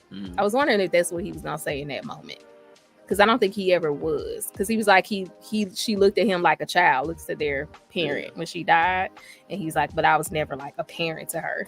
So it's clear he didn't see himself as her dad or anything like that. And he had terrible makers. So I mean his experience. And I don't know if he ever really changed because he made a fledgling just to go get him rats. So right. But I don't think the vampires typically look at their makers as parents. They call them makers. Like, you know what I'm saying? Don't. So I think that was Lou, because Lou was so dead set on trying to retain his humanity. Like, I think he was even trying to play out like human roles in a vampire life. You know what I'm saying? He couldn't let go of human roles and ways of being. And that messed up. That set everything off in the wrong way. I would see that even sent Claudia down a bad path, because then she's following the patterns that she knows from her human life, which again don't apply to vampires. Doesn't even make sense. But she seemed to have like changed, kind of got it after maybe not even after she left, but by the time she got into Paris, well, that whole first episode where they were really just like on their own, where everything was dark and wet and sad and depressed, like she definitely seemed like that episode was just depressing, period. But she definitely seemed like she, once again, like they said, somehow she became a good vampire. She did find her way. She became a good vampire, and they said she was a good vampire. So I wish we could have gotten more Claudia vampire. Not like serial killer, but even that moment where when she finally showed herself to Madeline. That was dope. Like, that was a great scene. Yes, it made me realize I never got to really see Claudia as like a vampire post murdering everybody in town. Yeah. And that made me sad. And if I'm not mistaken, that was the first time we saw her outside of a dress. Like, that was the first time like she was in pants. Like, so it, like, I guess symbolizing like command or control or authority. Like, that was the first time she stepped in with pants. And I was like, that's an interesting little visual. That was cute. It was really, she looked so different in that moment, but it's sad, and it made it even more sad because I found myself being like, dang, I wish we could have what her and Madeline was up to when they left, before they came back to visit. I'm like, I would like to see like a little short season of that'd be dope. You know what I'm saying? Maddie and Claudia, the world tour, the last day. Yeah. Something though, because it's just like her whole life is just tragic when you like take away that 1 year she had. Okay, so and I'm just like, so vibe with me, right? We see the whole season. We see they go through whatever they do. You get to see her be the vampire, and you get to see her with her companion. And I want it to be like all feel good. I want it to be like all feel slice good. Of life. Every second, just all feel good. And then the very last scene of the last episode is them walking into the restaurant. Now that'd be dope. That'd be like an anthology, series. So we get some like little one-offs. So we get some one-offs because I need another Santiago episode. There needs to be another way to get us a Santiago episode. They need to just put that out instead of trailers. I mean, they could do trailers, but that'd be cute. It ain't got to be that long. Just some like little shorts or something. I mean, it'd be shorts, right? Just like some little shorts. Like I just want to see, like put out the whole play. I want to see a whole play. I'm surprised they didn't film it. Just do play out a play. I want to be able to watch that. I need content. I want to watch the whole Baby Lou play. I want to see the whole what Santiago was doing. I guess we kind of saw the whole thing almost, but I just want like little stuff like that. That would be so great, amazing. Yeah, it's nice. That'd be dope. Yeah, they could film that while they on set. Up the budget. Yep. Madeline took to being a vampire so easily. It would have been fun to see someone. Yes, that's why I'm hoping we get some like freaking Daniel. Daniel's our only hope for that now. Yeah. Because he ain't gonna struggle. Daniel's not gonna struggle. He finna go live his life. Hey, man, anybody finna thrive as a vampire? Man, y'all think he gonna? You think he gonna thrive? Do you think he's gonna have some struggles? Look, first of all, did you see him at his interview when you first see him in the vampire? It was crazy. Nails on point. He turned up, clicking them up. You know how you get your nails fresh done? Yeah, you just be clicking them. I know how ladies be getting. He just. He was loving it with the shades on, with the leather jacket. Yep. Yeah. Got his shades on. Look, he had a glow up. He did. I love it. He's on his little Bluetooth, his little fake Bluetooth, his little wireless Bluetooth. Right. The vamp tooth, sharp tooth. Yeah, sharp tooth. I love it though, because he's also older and like so wide. Like he's gonna have so much life experience behind him. Like he really would like not squander the gift. I feel like. So I'm so looking forward to seeing. Oh man, and like and just think about that. Okay, like this might sound crazy, but Daniel is that age where men generally find that groove in life. How old is Daniel? I don't know. But he's older. He's in that. I must say he feel a little past the groove. I think he passed. I feel like what? I know I'm wrong, but I feel like Daniel like 70. You know that old, but like that old, right? Okay, so let's see, somewhere around like he is 70. 60 or 70, right? So he's like he's at the end of the line, pal. Yeah, now he's not. He was now he's not because he's 60. The groove is like 55. But now he's not. That's what I'm saying. No, like because it's some men out here living their life at 65. Like that's that part where they talking about you financially straight. You really ain't that's like retire. You talking about like them retirement people. You done retire, yeah. They just ain't got no. They just chilling. You just life living. Life of leisure. Yeah. Life of leisure. Right. Yeah. He retirement. Got you. Right. Yeah. So he is now going to be that cool old motherfucker for like the rest of his life. That's true. Like for the rest of his existence. That's true. You know what I'm saying? It's good. His kids grown. It's a good time to turn. Yeah. I mean, maybe a few years earlier wouldn't hurt. It would have helped in the 40s, 50s. It would have been nice, maybe like, once the kids, hit a little bit. Cute 10 years earlier, maybe 60. Now he is going to have to leave them at some point. Because if he want to keep, if he gonna keep up appearances, he can only probably do that for a little bit. And he gonna like fake his death. Oh, he said his kids don't fuck with him anyway. He already said that. That is true. Yeah, he said they don't talk to him. He gonna get naked. Now, if they ain't give me naked Armand and I get naked Daniel, I'm gonna have to write a letter. No, thank you. And then they gonna have to get.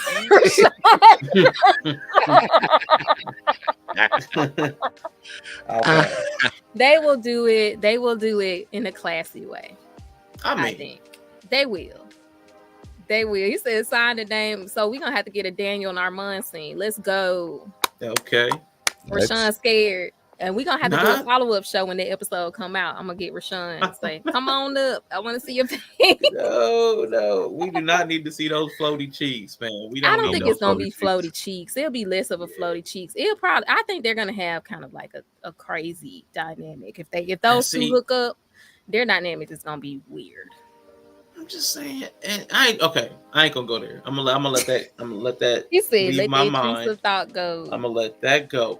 But if he's older, doesn't it take a little bit? Like, don't they like? Was it the next day when they're like, if they cut their hair, then they like grow back the next day or something like that? I know something like that in the movies. And the movie was. Yeah, I don't know how far the regenerative abilities, like what will come back or not, because Louis has grown his hair and stuff. His hair. I was about to say because Daniel could probably look younger by coloring his hair. Like he could probably do a rinse or something and get that that just for men, and he could probably take a good 15 years off. So I mean, even though he look older, if he go all he got Daniel got that little seasoned old man swag. I ain't gonna hold you like. Yeah, he do. He got that old that's fine. swag. But now he might want to switch it up. People like the gray. I ain't even gonna say the ladies. A lot of people like the gray. A lot of people do. But I'm just saying, but for the rest of your for eternity, he's gonna be that old guy. But he has the ability to move, like where a younger person really couldn't older themselves up. He can younger himself, like visually. You know what? You know, in society, when you old, you kind of become invisible. Mm-hmm. Like people kind of clock him as their old dude, and they'd be like, he ain't dead yet. Yeah. But people don't really pay attention to you when you old. They be like, he old. He at the end of the line. Versus like somebody just being young for forever. Yeah. Like that man being old for forever.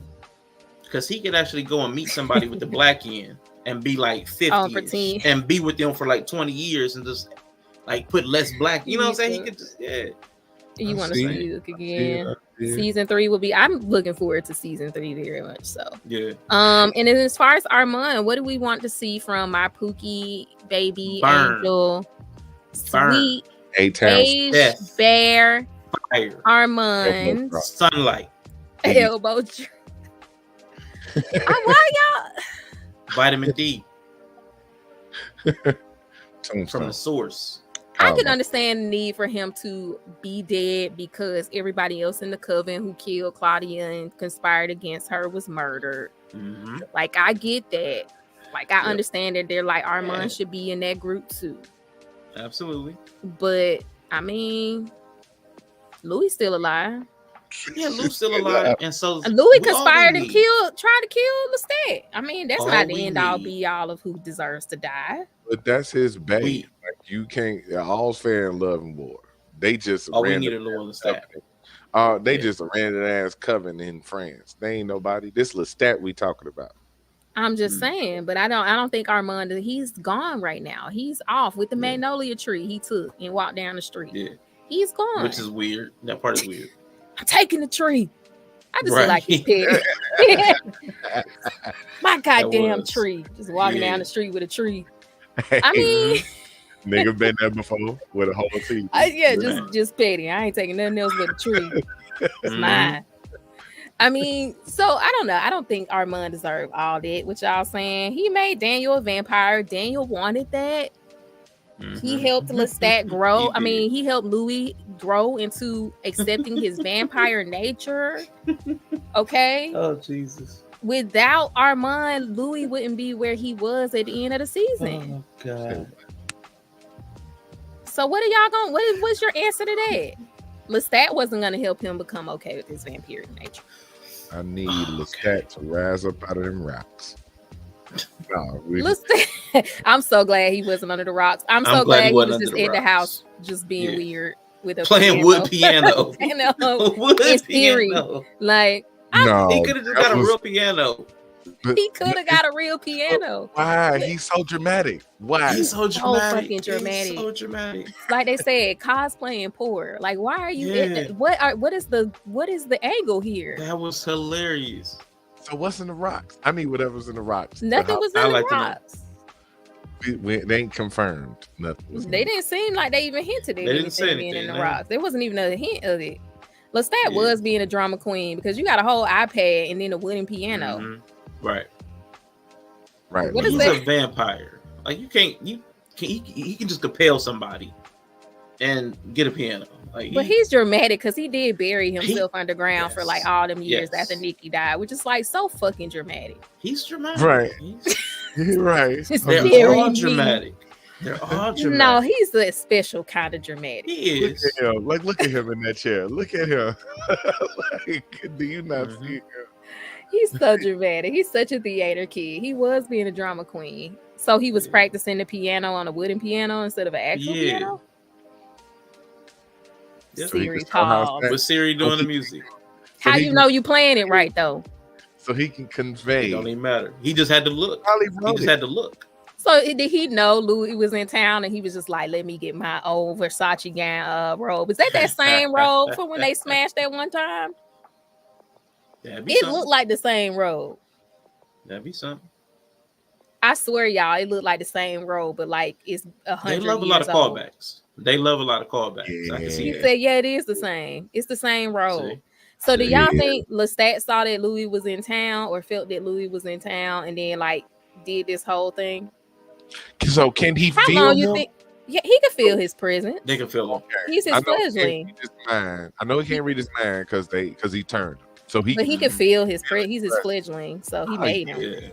Hell yeah. Hell yeah. You think he did that? You think Lestat left? You think Lestat left his real house and was like, "Oh, it's time." He sent dude out. He sent dude out to go kill a rat right on the street. Right where Louis was. Right. Oh, where there were people. So the rat catchers out there were with people on the street doing this little vampire move. Yeah. Yep, he told his fledgling, hey, look. Make sure you move real fast. Louis out there. Mm-hmm. He light skinned. He got smoldering eyes. He be looking like he need glasses. He always look like he's old the poop. When you see him, go ahead, do a little vampire move, grab a couple rats.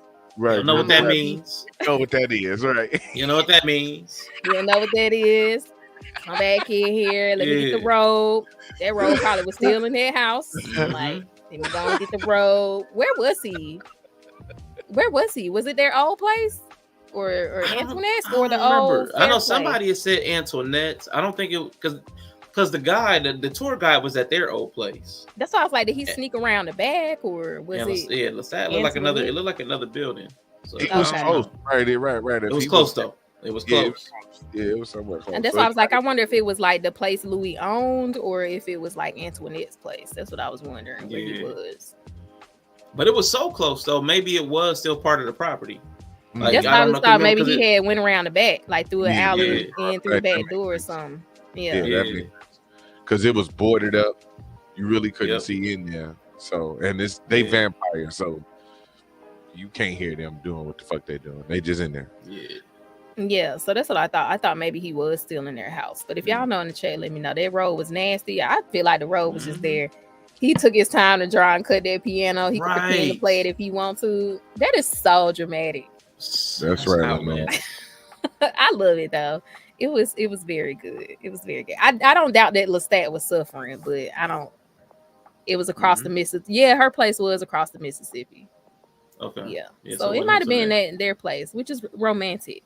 But I think he was really waiting there for Louis. He's like, if he come back, how you get that old thing back. You gotta go get the greatest hits. Mm-hmm.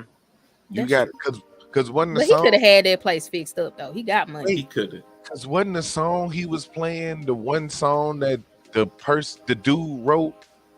I think it was something like that. That song he was playing was something important. Yeah, the song would have meant something. The song meant something. Because I think it was who was the dude that Lestat was being petty with, who was playing the piano. Oh, you talking about some the opera singer guy? In season 1. I think he said, it was the opera singer guy. But I think he said what he was playing. I can't remember. He said that the only reason he was I believe this is just my recollection. I believe he said the only reason he was heckling him was because he actually admired his skills. Like he liked. Yeah, I remember that. Yeah.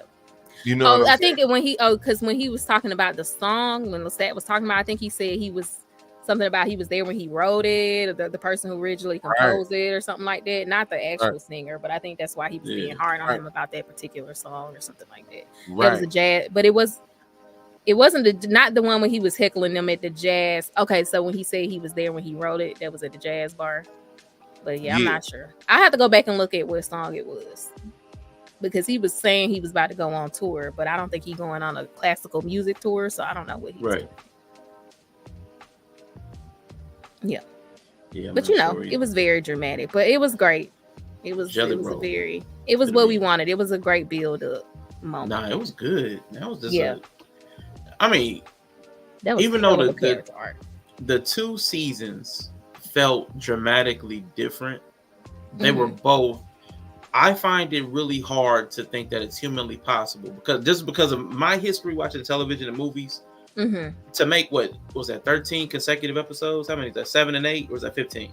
What did they do? 7 and 8? It was 7 and 8. Yeah. 15 13. Consecutive episodes, and 15, each episode was compelling without lulls. Like I've never seen that. I've never in my life seen that without drop-offs, quality variation. Episode where you just completely glaze over. I've never seen that. I've never in my life. Never. So I mean, it has set a high bar, but I also don't expect to ever see this again. You know what I'm saying? That's my only. Do you think they can you think the show can continue their run, like Interview the Vampire season 3? I'm concerned. Like it's how do you stay at this level? Like how do you stay at this level? I don't know. How do you not drop the ball? How do you? Because even the things that I would say were like hiccups or drop balls, like pause. The things that I say were letdowns they were still higher than what everybody else is doing. Yeah, like no, for real. Yeah. I mean, there was very little. Like you don't expect peak every episode. That's what I was saying about House of the Dragons. That's why I named the episode as Ruined TV for me, because I don't really expect that. Like I don't expect every episode to be peak or so good like Interview with the Vampire, but that like makes it kind of sad because like House of the Dragon, for instance, they have build up moment. Everything builds up to a moment in the season. Not every episode is amazing. So like I know that about House of the Dragon, but after coming from a show where every episode is just like so good, every episode is like peak almost. It's just really hard to have the patience for some of that. Yeah, they was locked in. Yeah, they were. They on every level. Writing, acting, the production quality, like to have all that in lockstep, 15 episodes straight, like even the best shows of all time. Right. You can't give me a 15 episode stretch where they were just peak every episode. You can't name a show. 15. 15 straight episodes. 15 straight episodes. Oh, okay. So this would be like because you might end up choosing something that I would probably say that there was a 2-season stretch of Sons of Anarchy that was just like cannot stop watch. No, okay, now hold on. Not stuff that's like not bingeable or enjoyable, but like on this level, because Sons of Anarchy, there was no one season that did not have some crazy flaws. I'll say season 1. I'll say like this. This is where I agree with you. Like from episode 1 straight through current where it's at 15. now. Yeah, I would agree. Like episode 1 straight through to where we're at now. Every episode is good. It wouldn't be one where you like you could skip that one or this wasn't. You know how you got them shows first couple episodes you got to give it about 3 and then it'll kind of pick up. You know most shows like that, like hang in there for like 3 episodes and then it'll pick up. Sons of Anarchy had a couple of acting performances that was a little weird, a couple story drops, and you know what I'm saying. But like Game of Thrones had some problems. I know they've never been that kind Sopranos of show. Had some problems. I'm just talking about like even if it's like the highest quality shows, people like the AFI top 100, and you take the top 5, I would put money that none of them have a 15 episode stretch where everything that's like everything is compelling. Writing, directing, sound, cinematography, like all of it together. The only show that's kind of close to me, hard pressed. Which I say this show is my top for me. Like I can watch this all the time, but the only other show that's up there for me with Interview the Vampire is Outlander. Like I've literally I haven't watched that one. Now you talking about just 15. Now there is like it's on like season 8 now, and I feel like it's going through periods of time. So there's some time periods in history I just really don't care for. So those seasons to me aren't as like great. But you talking about season 1 and 2, I just feel like strong. Like I watched season 1 of Outlander all time over again. Like I watch Interview with the Vampire. Like that season 1. How many episodes was it? They do 8 and 10. No, they do more than that. Okay, they do way more than that.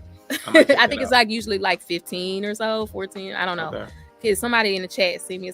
So like Outlander is up there for me. It's like a time travel show, and she like goes to Scotland. So the first season was in Scotland, second season was in Paris. 8. That's like my show. I love it. And it's like a romantic saga kind of thing. So that's the only other show that exists for me that is up there like that. Yeah. And they on season 8. Yeah. So yeah. No, I'm with that.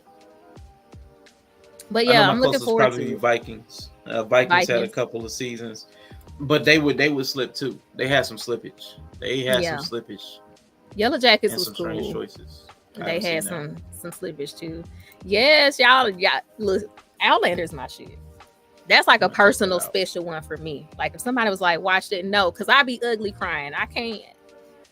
Like, I can't fuck with. I can't watch Outlander on stream. It's too much, especially this next season. Because I already know. Like, I watch Outlander holding my breath for the day they die. At this point, and when it comes, I'm gonna need like a month off. I'm already gonna tell y'all. I don't think I can watch it, y'all. Because the day anything happened to Jamie or Claire, I'm done with life. Period. So that's the only other show that's like up there for me. But check it out. If you like stuff like that, check it out. It's on Stars. It's good. Some of the later seasons aren't as... I just don't care for her daughter and her boyfriend, husband. They keep them off my screen. But, you know. So, yeah. They essaying folks in Outlander. Because they was essaying folks back then. The men and the women do get it in Outlander. They are not indiscriminate. Oh, boy. Well, it don't happen like a lot. It more in the earlier seasons, but I mean, I think that's realistic. Like you talking about people back. A lot of shows are like that. Yeah. Yeah, and I'm just like, even the way they do when they do it on Outlander, like it's just some of the stuff is just like, yeah, that's real. Like people was out here. She was running around in the nightgown. Look, them people like, yeah, okay. So I mean, I'm not really. Yeah. That should be a warning though on season 1. I'm not gonna hold you at the end. It's a warning. I'm gonna put a warning on you. It's uncomfortable. It's uncomfortable. Clenched up at the house. Okay, that's all I'm gonna say. Can't wait to see me.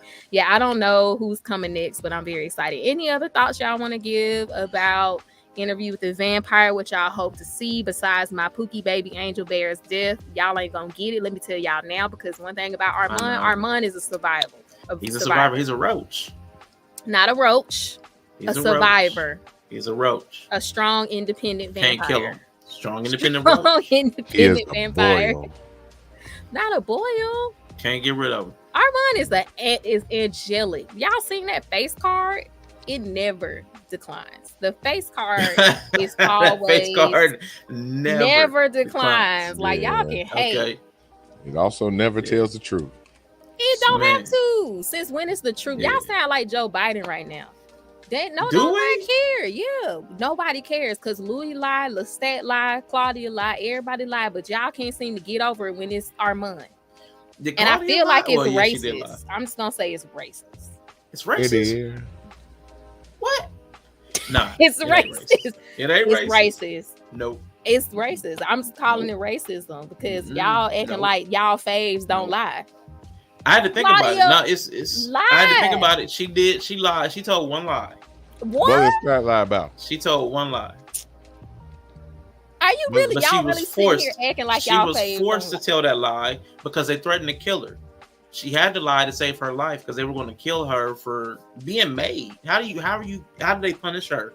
They put her on trial for being made. You skipping to season 2. Season 1, Claudia was lying. She didn't tell any lies. She didn't tell any lies. Oh, she was no, she hid. She lied and she stored. Oh my God! It was a body parts. She stored body parts. She didn't tell any lies. She did not tell any lies. They didn't ask her. They did not ask her. She was not eating people, and she was out feeding at that moment. Lestat, open the coffin.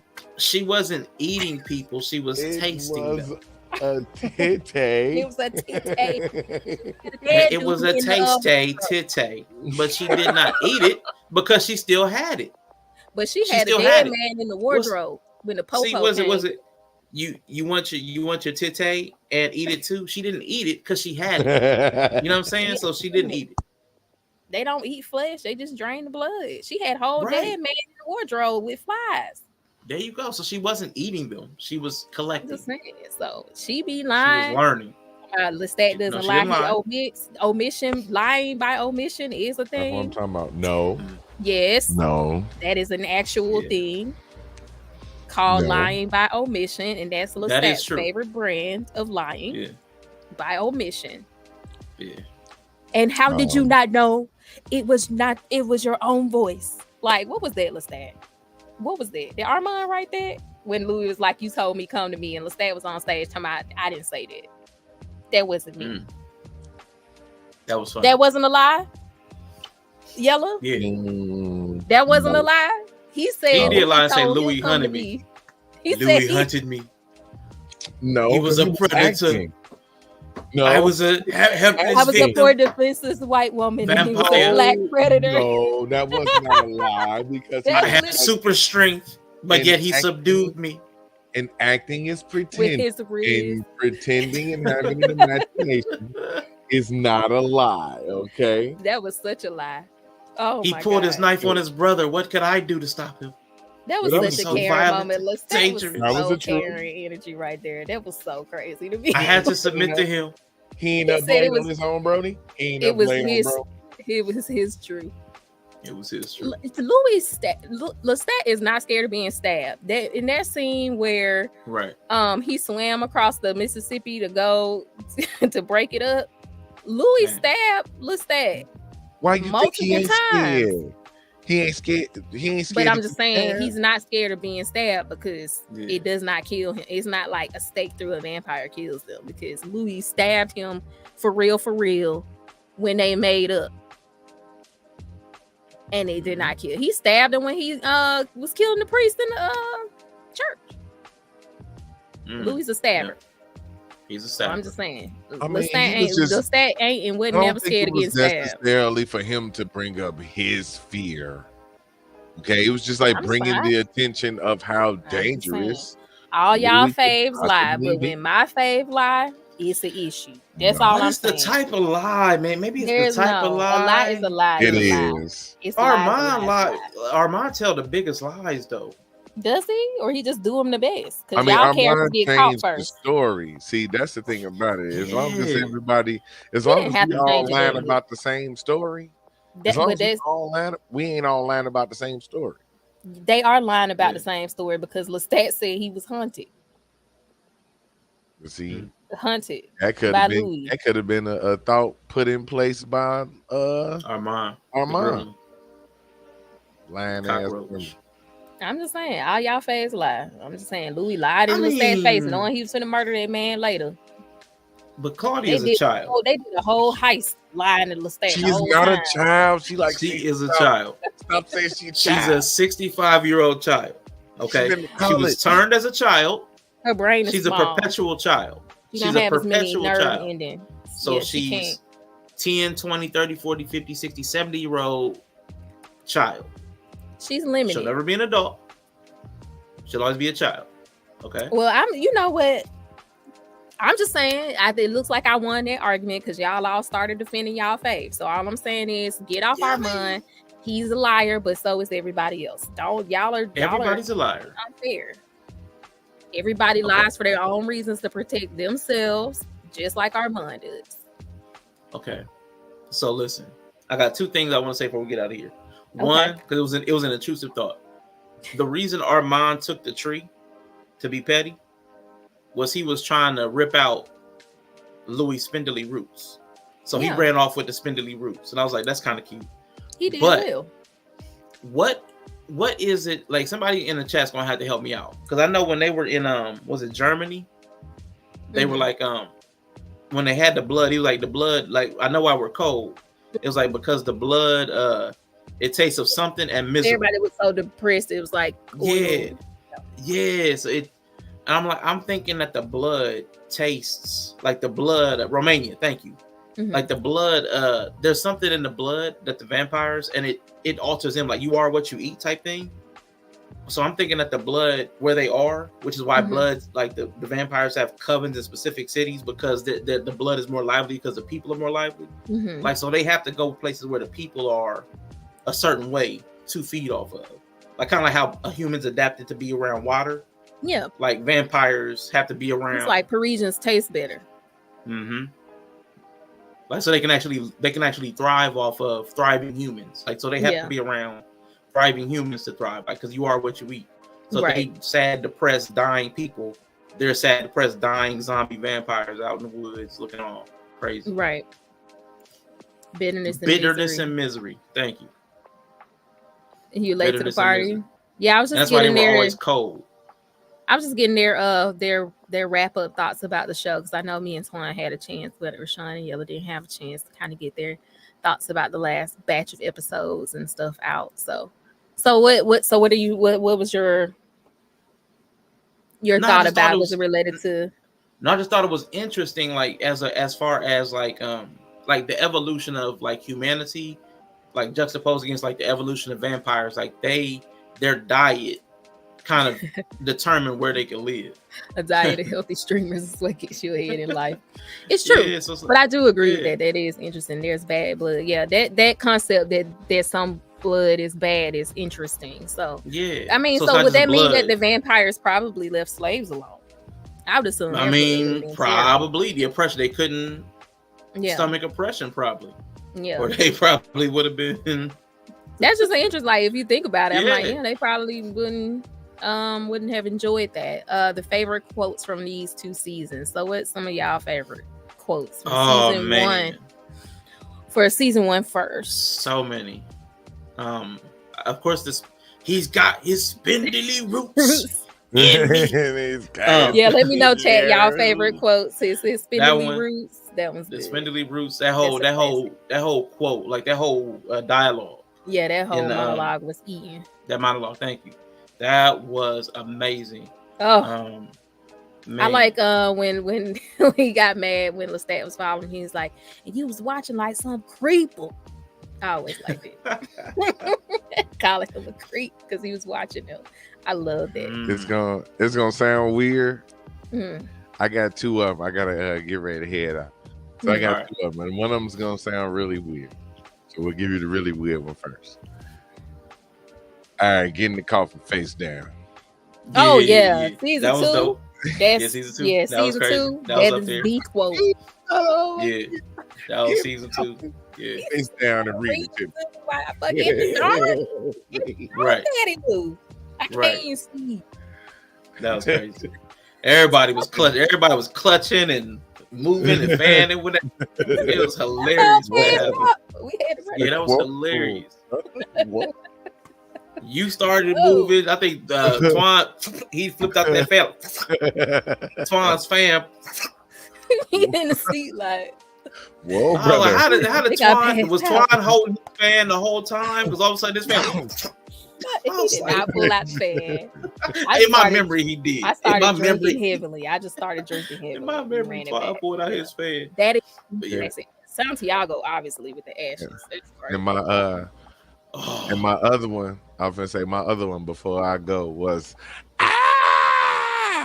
Claudia. Okay, I hate you. That's why you need to get the hell on. I hate you so much. I hate you. I hate that you. That was my favorite quote of the entire. I hope you get sunburned this week. Like get sunburned. We got a special brand of sunburn for you. Yep. That's wrong. But no, you deserved it. Mm-hmm. I heard your heart's dancing. Yeah. Of course, that's when Yella ain't seeing heaven. Oh my God. Tickets, please. I love tickets, please. Tickets, please. I heard your heart's dancing. That's a good one. Yeah. There's so many. They have so many good quotables in this Oh, show. yeah. Just moments that are amazing. They set up a good moment. Especially from Lestat. He always got something smart to say. Oh, yeah. The you and me speech that was a lie that Louis was trying to tell himself. Oh. If there's nobody else, no other vampires, whatever he said, you be enough. You be enough? Nah, he was lying his ass off, but I love that he said it. Because she didn't believe it. It was all in her face that he didn't believe it. I like love makes you stupid. Love makes you stupid. Beautiful. It does. And the blood fat cock slapping together. I never want to two blood fat cocks. Thanks for that. I like the Come to Me remix, you little whore. Yeah. That was great. That remix was crazy. One more Francis. Rest. Oh, rest. Oh yeah, that Armand beige pillow.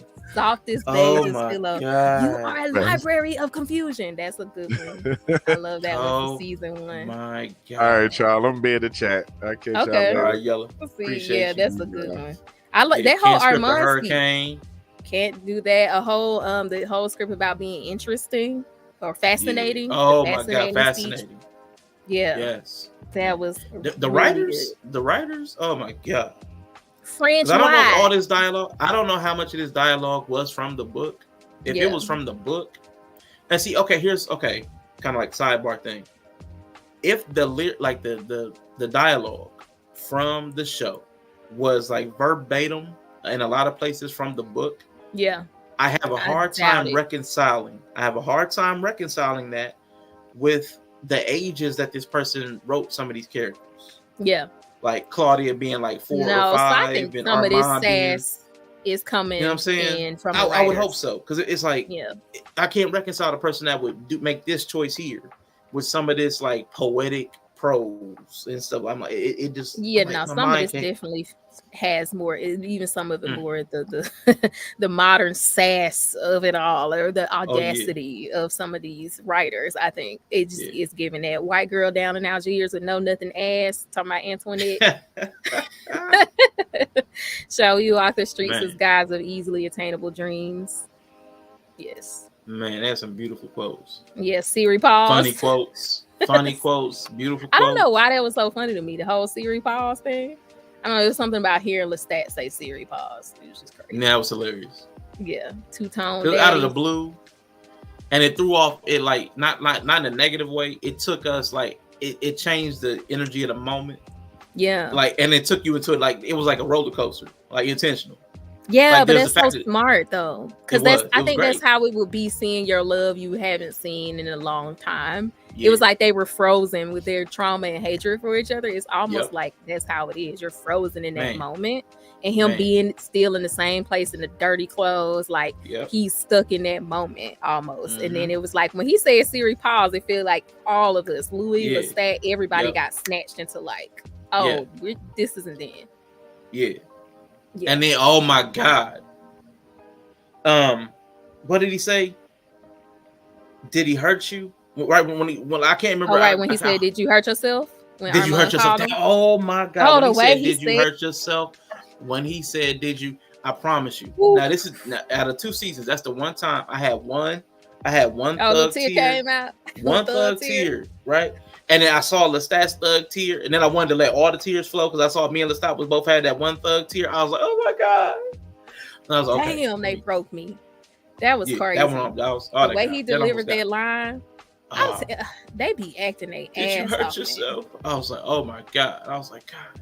Oh, that was so good. The way he struggled to like get that line out, and his whole like monologue about dropping Louis from the sky.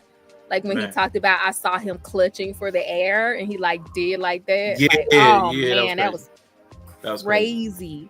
Like, so yeah. Grace calling Lestat Louis white daddy. Oh my God. Cause he is. And Lou's mom. Like the silent villain. Like she's the only person I can't stand more than Armand. Yeah. Lou's mom. I think to me, she's just terrible, period. Like she was a terrible person. Oh. So that was from the book, The Diamond Tear, hard to get. Did you hurt yourself? These some good. You can't script a hurricane. Where was the other one? All Hail Me. I like the way he said that too. I like in that moment when he said all hail me, because we've only been seeing Lestat as this grandiose, like super cocky, egotistical, like emotionless, like always just like this way, can't read the room. And I just love the way he said that, because in that moment you would expect him to say it like with his chest up, like all hail me, but in this moment he didn't say it that way. So I thought that was really good. Yeah. So that was some good stuff. And somebody asked the question: if Lestat had offered you the dark gift, would you accept? I know the answer for you was yes, and emphatic yes. Okay. See, I think I would too. I would have a hard time. You gonna do it and then be like Louis eating rats and shit. I don't know if I can do the rat. See, I have a thing. Cats and dogs. That I might turn to cats and dogs, but I could not do rats. That would never happen. I'll be man. I'll be chill. I'll be all right. Yeah, I'll definitely be killing people. I don't even care. I probably would too, but it would, like you said, it would be like Louis. It would be like Louis. I'd be trying to find some other way. You find a problem with it. Just negging. Yeah, but I couldn't do rats. I couldn't do rats. Yeah, I absolutely I take it if Armand offer me. I don't care. I go with any of them almost. I would probably end up like being a crime biter. I'd be a crime biter. So I'd be going around taking out you gonna be a vigilantes? Yeah, you gonna be on your Louis shit, because that's what he said. And how exactly would you know? I wouldn't do it like Armand, like chasing them down. I wouldn't like make a sport of it. They would just disappear. I probably would do it like Armand, low key. That was cute. I probably get bored after a while. Some cryptocurrency, if you can make it. Yeah, I'll make you rich. I probably wouldn't give him any sporting chance. Oh, that was like my favorite moment in the season. That was one of my favorite. Funny. That was fun. I don't know, because when he came back with the glasses, funny. I don't know if it was intentionally meant to be funny, but it was so funny seeing him come back after they've been talking shit about him that whole time. Man. So, the last question I guess we'll take before we wrap up is not that one. With both seasons painted Lestat, now that we finally met the real him, do you have any apprehension about it? I'm just more curious to see the real Lestat. I mean, it just. I think we've gotten glimpses of him before. Like I was telling somebody on, they think I meant it literally, but I think we've seen glimpses of the real Lestat throughout the show, just like we've seen. Absolutely. I don't think until the end we really seen the real Louis, but we got little snippets of real Louis throughout. Exactly. So like that's the scene on the balcony. I always say I think that was real Lestat. Like I think that was actually a very accurate Lestat moment. What about you? Do you think we had? Yeah, I think like you said, because we're looking through somebody's memory, something that we saw between the two seasons has some truth in it. Yeah, just how much truth is something. So I mean, I don't think Louis wholesale fabricated anything about himself, or like everything was based on something, even if it was like distorted. Yeah. So I think real Lestat seemed a lot more. I mean, he reminded me of what Lestat was in New Orleans in memory. Like he reminded me of the loving, affectionate person. Very emotional. Very emotional. Very concerned with Louis. I mean, because only somebody that was concerned with Louis, like, did you hurt yourself, would allow Louis to sit in that house in squalor for a decade. Like, only somebody that really cared for him in that weird trauma bond is weird. I couldn't do it. That Lestat did that. I'm like, that's crazy. Like, that's what I'm like. I just think that everything we saw was not really him. I don't think that's true. I think some of it was an exaggeration, but I definitely have picked up that he's a very emotional, like, because even at time where he came home after he met up with the guy when he had all the soldiers in the house, you could tell he had been crying. Like it just looked like Lestat had already been crying for hours when he did that whole little stunt of bringing all those soldiers in when he controlled them and stuff. So like I always picked up that he's like super maybe emotional, but I think some of the bravado, some of the like just always being perfectly presented, that feel like an exaggeration.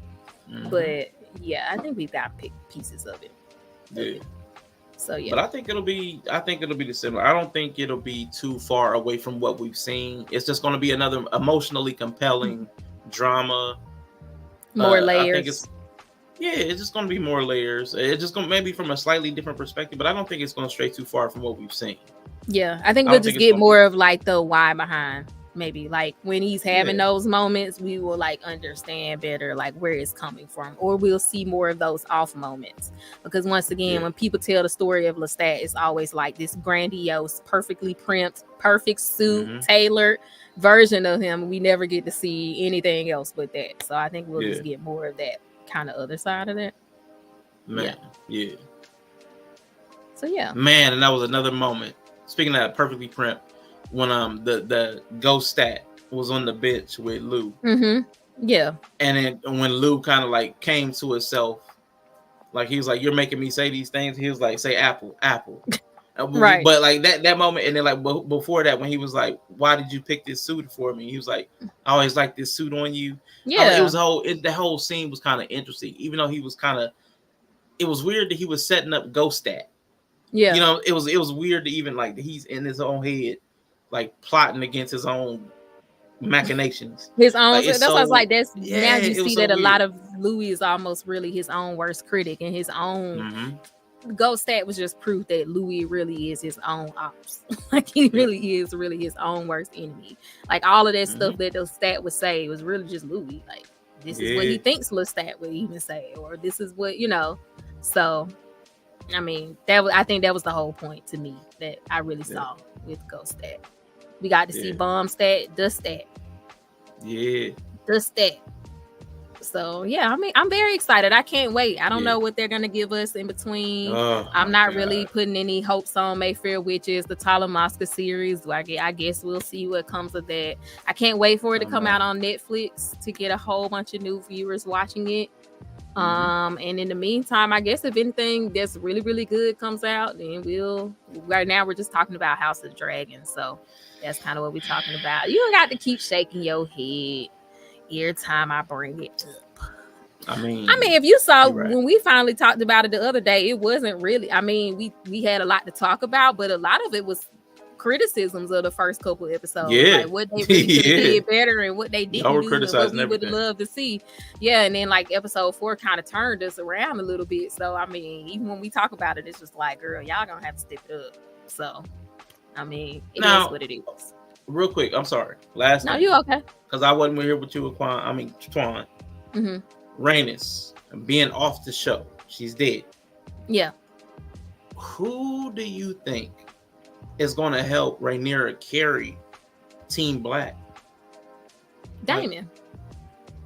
I mean, it won't be like the same, but I think he'll go do some stuff that he think will be valuable in the long run. I think he'll play a valuable role eventually, like in it. So you think he's going to get out of the castle? Was it Harrenhal? You think he's going to make it out of there? No, I think he'll die, but I think whatever he does, whatever takes him out, it will be like important to the fight. Like I think it'll be kind of like a sacrifice, and that'll be like a turning tide to some degree. Okay, that's just kind of what I think. Other than that, I don't really see. It ain't looking too good for him, right? It ain't looking. And then of course good. I'm assuming some new riders gonna pop up. But it's kind of be crazy that new riders would have any real impact since they ain't riding. Like that's the whole point. So I mean, we'll see what kind of bullshit they pull, child. Like I said, I'm about to be Team Aemon. Y'all just gonna be mad at me, man. If that made me Team Green, then damn it, I'll be Team Green. Because Aemon the only one who really seemed like he hungry for anything. The rest of these people at like they don't really for real kill. Yep. So I'm with you. Yeah. All right, great. Well, listen, thank you for having me. I enjoy these talks, and I can't wait for season 3. And I'm looking forward to whenever you and Twan do the Vampies. I can't wait to watch. Yes, I'm gonna try to get them done. Thanks, Rshaun. I'm gonna try to get the Vampies done next week, maybe. I don't know. I have, like I said, I have a market this weekend, and I have a convention like at the end of the month. So I'm not sure. My weekends are kind of tied up right now. So just be on the lookout. Make sure you do alerts. Me and Twan popped up the other day to do a House of the Dragon. So we may pop up again around the middle of the week next week to do the Vampies, because I just don't know if I'm having another Saturday available to do it anytime soon. So just be on the lookout. Make sure you have your alerts on. Sorry if my Twitch alerts aren't always accurate to what I'm doing, but at least you'll know when I'm live. But if if I can pin down a time within the next couple weeks, I'll try to post something like, so you can set a reminder so that you'll catch it. And then I do want to do some polls or something, but I haven't decided if I'm going to do them on like TikTok or anything. Corliss will give his son a proper name. Hopefully so. I'm just cheering for him because he's a dad from Raised by Wolves. It's such a good show. So sad it got canceled. But yeah, so just be on the lookout for that. And then hopefully, you know, once the rush of the summer passes, then we'll be back to our regular schedule. Other than that, thanks y'all for joining me. I always appreciate seeing y'all in the chat. Thank you for the support. It's been amazing. And I